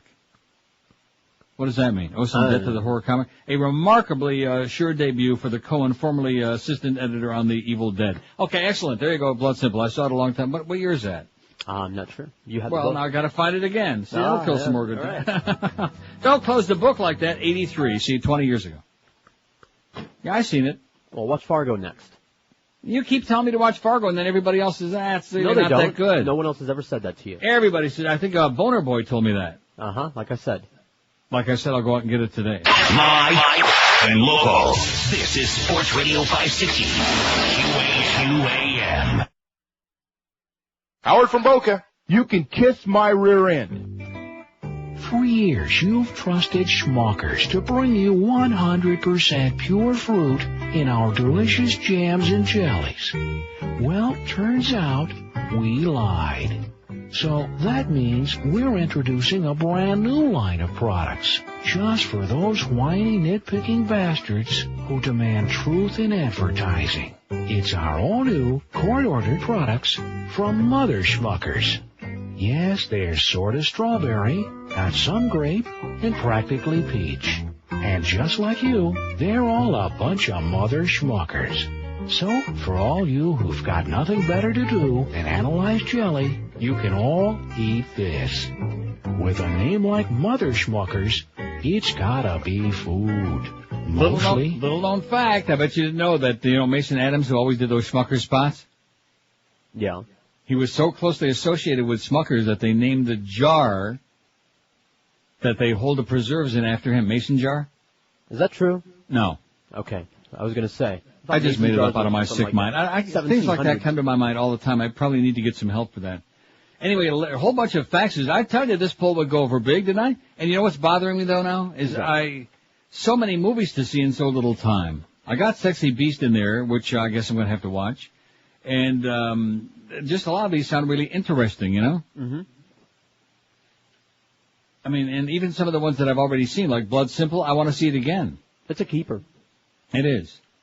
And what was the other one I want to see? Well, anyway, Quick Change with Bill Murray, Randy Quaid, Gina Davis, and it says here the old guy who dies in Magnolia, which just might be Jason Robards. Really funny. Dressed as a clown, Murray et al., rob bank in New York, spend the movie trying to get out of town. Quick Change. Got it? Okay, wasn't obscure, but whatever. Yeah, it was. The Name of the Rose with Sean Connery, Christian Slater, now you wouldn't like that.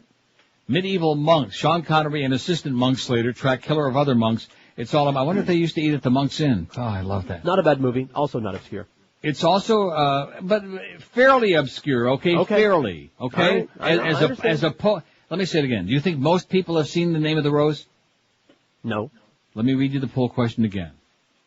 What fairly obscure movie that most people probably haven't seen? Most people haven't seen most movies. Well, there you go. So fairly obscure, but the idea being to try to narrow it down, as opposed to somebody's Dressed to Kill, which may not be a top 10 or top 20 famous of all time, but it's certainly not obscure. You see? No, you don't. Anyway, it's all about containing humor, so Chuck can stay in control of the flock and scare the Schmidt out of them. Oh, the church and Chuck.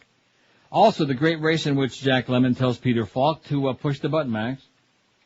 And we always get in arguments about that for some reason. Why is that? Push the button, Max! And George picks his nose. It's Keenan Wynn. Oh, this is where you still have the disagreement? There's no disagreement. It's Keenan Wynn. Get the movie, watch it. Don't take my word for it. But it is in The Great Race? Yeah. Well, what the hell With difference Tony is Curtis. there? Push the button, Max! No That difference. sounds like- Just, I'm right, they're wrong. It sounds like Jack Lemmon.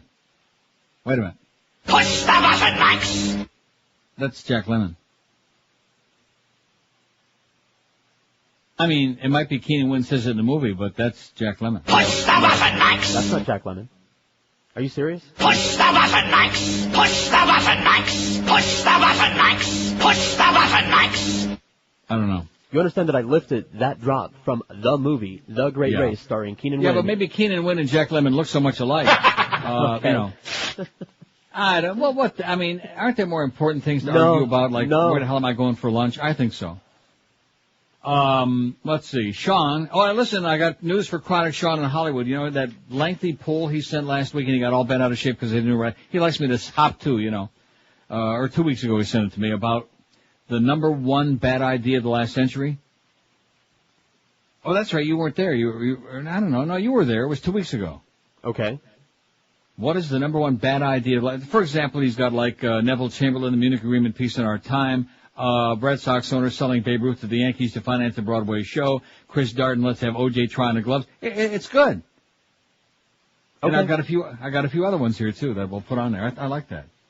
So Sean, it goes to show you, just relax. Oh, I think the first hour tomorrow we'll have to do a Joe Rose Farrell poll. You know what I mean? Yeah. Check it out. You know how sometimes things happen, like my trip there, the week that I was there, it happened so fast, except for the fact that there was some bizarre stuff happening. But other than that, it's like I wasn't even there, like I never left here. You know what I mean? Right. And the same thing with the Farrell episode. He was at the station such a short period of time, even as bizarre as he was, and off the wall, and as wacky and all the stuff that happened. It's almost like it never even happened. Now, was he on longer than the new morning sickness crew? That whole thing? Because it's all he was blurred on now. longer than a week, yeah. Yeah, the new sickness crew, and then the Jeff D. Florist, whatever the hell I was, Ron and the Hersey morning thing lasted crew, more than a week. and the San Diego boot camp crew, and what? Oh man, nice going, Greg. You have dragged us all. You have dragged us through the septic tank of the universe, man. It's unbelievable. And still, we go through the septic tank naked, and we come out smelling like a rose, like Joe Rose. Is that amazing or what? Push the button, Max. Okay, calm down, Keenan Lemon. Maybe it was Keenan Lemon. Was Jack Lemmon in the Great Race? Maybe it was Jack Wynn. You mean I actually have to look that up now? So in other words, I thought you just said you lifted it from the movie. I said, is Jack Lemmon in the Great Race? I don't remember him being in there. No, but you said you lifted it from the movie, and you're asking me if he was in it? If Jack Lemmon was in the movie, right. Right. Well, then how could you have actually lifted it from there if you hadn't seen it? I don't remember him being in there. I don't remember. I think we trapped you in a fib. No, I don't remember Jack Lemmon. Well, in fact, look at this, The Great Lie. The Great Lie. I'm looking at. What am I looking for? The Great Race. But I just came Tony upon the Curtis, Great Lie, so I think Natalie that's Wood in there. I think that's an omen. Yeah. The Great Northfield, Minnesota raid. What am I looking for? The Great Race. I don't see it. Would it be under the? Oh, that would be bad. I can't stand books where they put things under the. Oh, no, you won't believe what I just saw here. Tit and the Moon. Hey, now. La Tete y la Luna. Oh. La Tete y la Luna, la Lune et le Téton. Oh, it's French. The? You think it's under the? Here's Throw Mama from the train. Y tu mama tambien. This is bad, man. This is a pain. That's life. There can't be anything under the. Well, then how come the Great Race isn't in here? Great Sinner, Great Northfield, Great Santini, Great Rock and Roll. The Great Race ain't in here. Blake Edwards, Jack Lemmon, Tony Curtis, Natalie Wood. Say, there you go, Wynn. Jack Lemmon. But why isn't it in my book? God, that's that British book, that Time Out book. Those Brits, man, they really suck. Even though I hope that they give Bush, a lot of crap. Give them some crap, you Brits. And they will. They'll give him a pile of crap. So anyway, speaking of Sean, he says, I nominate Killing Zoe with Eric Stoltz about the botched gold heist in Paris. Oh, and I thought that Paris Hilton was a hotel. Sorry. Well, I'm an old fart. What do I know about Paris Hilton? In addition to which, I don't want nothing to do with them French. You know what I mean? No. I don't. Plus, she's got a skinny, nasty nose, man. She's got a schnoz on her. Well, you didn't know that she existed, and I didn't know she was French. She's not? Not that I know of. Paris Hilton, man. She speaks English. It's right next to the Seine River. There's bizarre, degrading sex, reckless drug abuse, and horrifying violence, and that's just in the theater parking lot before the movie. No, Sean's got his grade A material out. Too bad we don't. Oh, anyway, hey. Killing Zoe, you got that? I'm looking at the movie, the cast here, The Great Race, and here's something that I didn't know. By the way, you know what the sequel is to Killing Zoe? Killing Mo? Absolutely. Yeah. Go ahead. Peter Falk was Max, the aforementioned Max, as in push the button. Max was Peter Falk. Are you serial? Yeah. I'll be damned. Push the button, Max. Well, that sounds like Jack Lemmon. Doesn't it, Miguel? Push the button, Max. It sounds nothing like Keenan Wynn. Keenan Wynn's got a deeper voice than that.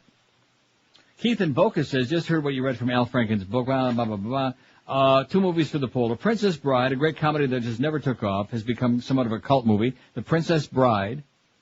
And Dream Lover by Bobby Darin. For the first hour and a half, the Ultimate Woman movie, the last 5 minutes make it the greatest guy movie ever. Dream Lover. You got it? Got it. Did you ever hear of it? No. Excellent. Yeah. Nice going, Keith.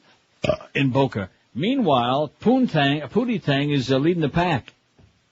36, but the gods must be crazy up to 30. What the hell was that place? It was the Grove, I think it was the Grove Cinema. I think it was the Grove Cinema. Although... Live and local. This is 560. The radio's all yours now. QAM. MONDAY. Absolutely. SUCKS.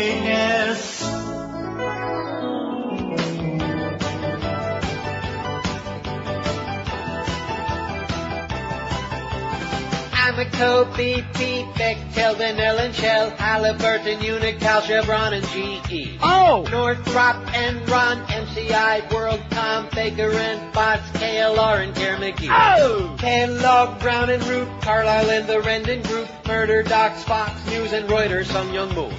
Choice Point Democracy by Database Technologies, Chuck Hagel's Diebold, blocking out your vote. George Bush is a liar, exploiting 9/11 for a global empire. George Bush is a liar, impeach the unelected White House occupier. Dick Cheney, Wolfowitz, Richard Pearl, another Dick, Andrew Carr, Karl Rove, and Mark Racktick-Co. Neil Bush, Jeb Bush, George P. and Daddy Bush, Preston and Columba, Noel, not to mention Marvin, Trader Bob Novak, stab CIA in the back, Rumsfeld says all is well, another soldier dies. Outspoken Democrats, in the mail they get anthrax, Carnahan, Wellstone, dead before their time. George Bush is a liar, like all his corporate neocons with Nazi hard-ons. George Bush is a liar, and the sinister media has you believe in it. George Bush is a liar. The song is something that'll never get on Clear Channel. George Bush is a liar, a traitor and an idiot and criminal piece of shit. George Bush is a liar, liar, liar, liar, liar, liar, liar, liar. 158 at 560 WQM. A whole bunch of faxes. Boy, this took off like wildfire today, you know what? Yeah. And you said to me this morning, boy, that's a crappy pool. I did not. No, you didn't. I'm just a joke. Anyway, what is this? Squash bananas. There's a lot of things I'm not getting. It says, hi, Neil and George. 4 things to tell you. Rick Bragg wrote the Jessica Lynn story. Yeah. Ann Coulter was lampooned in Doonesbury today. Excellent. The movie Shall We Dance is my choice for most understated. It's funny and sexy, and George, it's Japanese. All right. And the clincher to grab you is that one of the characters is like a Japanese Gilbert. Wow. A song to add to your funny songs list is Eat All the Old People. You first. Let's see. The man who wasn't there, James Gandolfini and Billy Bob Thornton, and George has already written commentary on this fax. It says, the worst piece of Schmidt I ever saw. It's Coen Brothers. It's Francis McDormand's in it. Those two people you just mentioned. I thought, right. How can it be bad? It couldn't be worse. Ooh. Slow, boring, nothing Ponderous. happened. Oh, ponderous doesn't begin. But maybe did you watch the whole thing? Yeah, all the way to the end. Because that Russell Crowe movie, Beautiful Mind, remember what happened with me? Right. No, I watched it all the way to the end. Where I watched the first part and I thought, oh my God, I can't this has watch got to this. go Is so somewhere. Slow. Something's got to happen. And then I watched the whole thing and with a tear in my eye. That was a great movie. No. It really was. No, I'm talking about A Beautiful Mind. I'm sorry I stuck with it all the way to the credits. Well, me too. Here's a quick fact. Says the Mission, Robert De Niro and Jeremy Irons. You would dig it, Neil. Okay, The Mission. Missionary position. The Mission also, was great. Days of, what? The Mission was great. Get it on there. Days of Heaven, Richard Gere and Sam Shepard. And? Never Christ. saw it. And it says him play too? the birth, what? Him too? It says play the birthday song on November 5th there as well. So for those people whose birthday was November 5th or today or whatever. Bye, bye, bye! The Neil Rogers Show on 560 WQAM, Miami, Fort Lauderdale. Oh, I need your advice.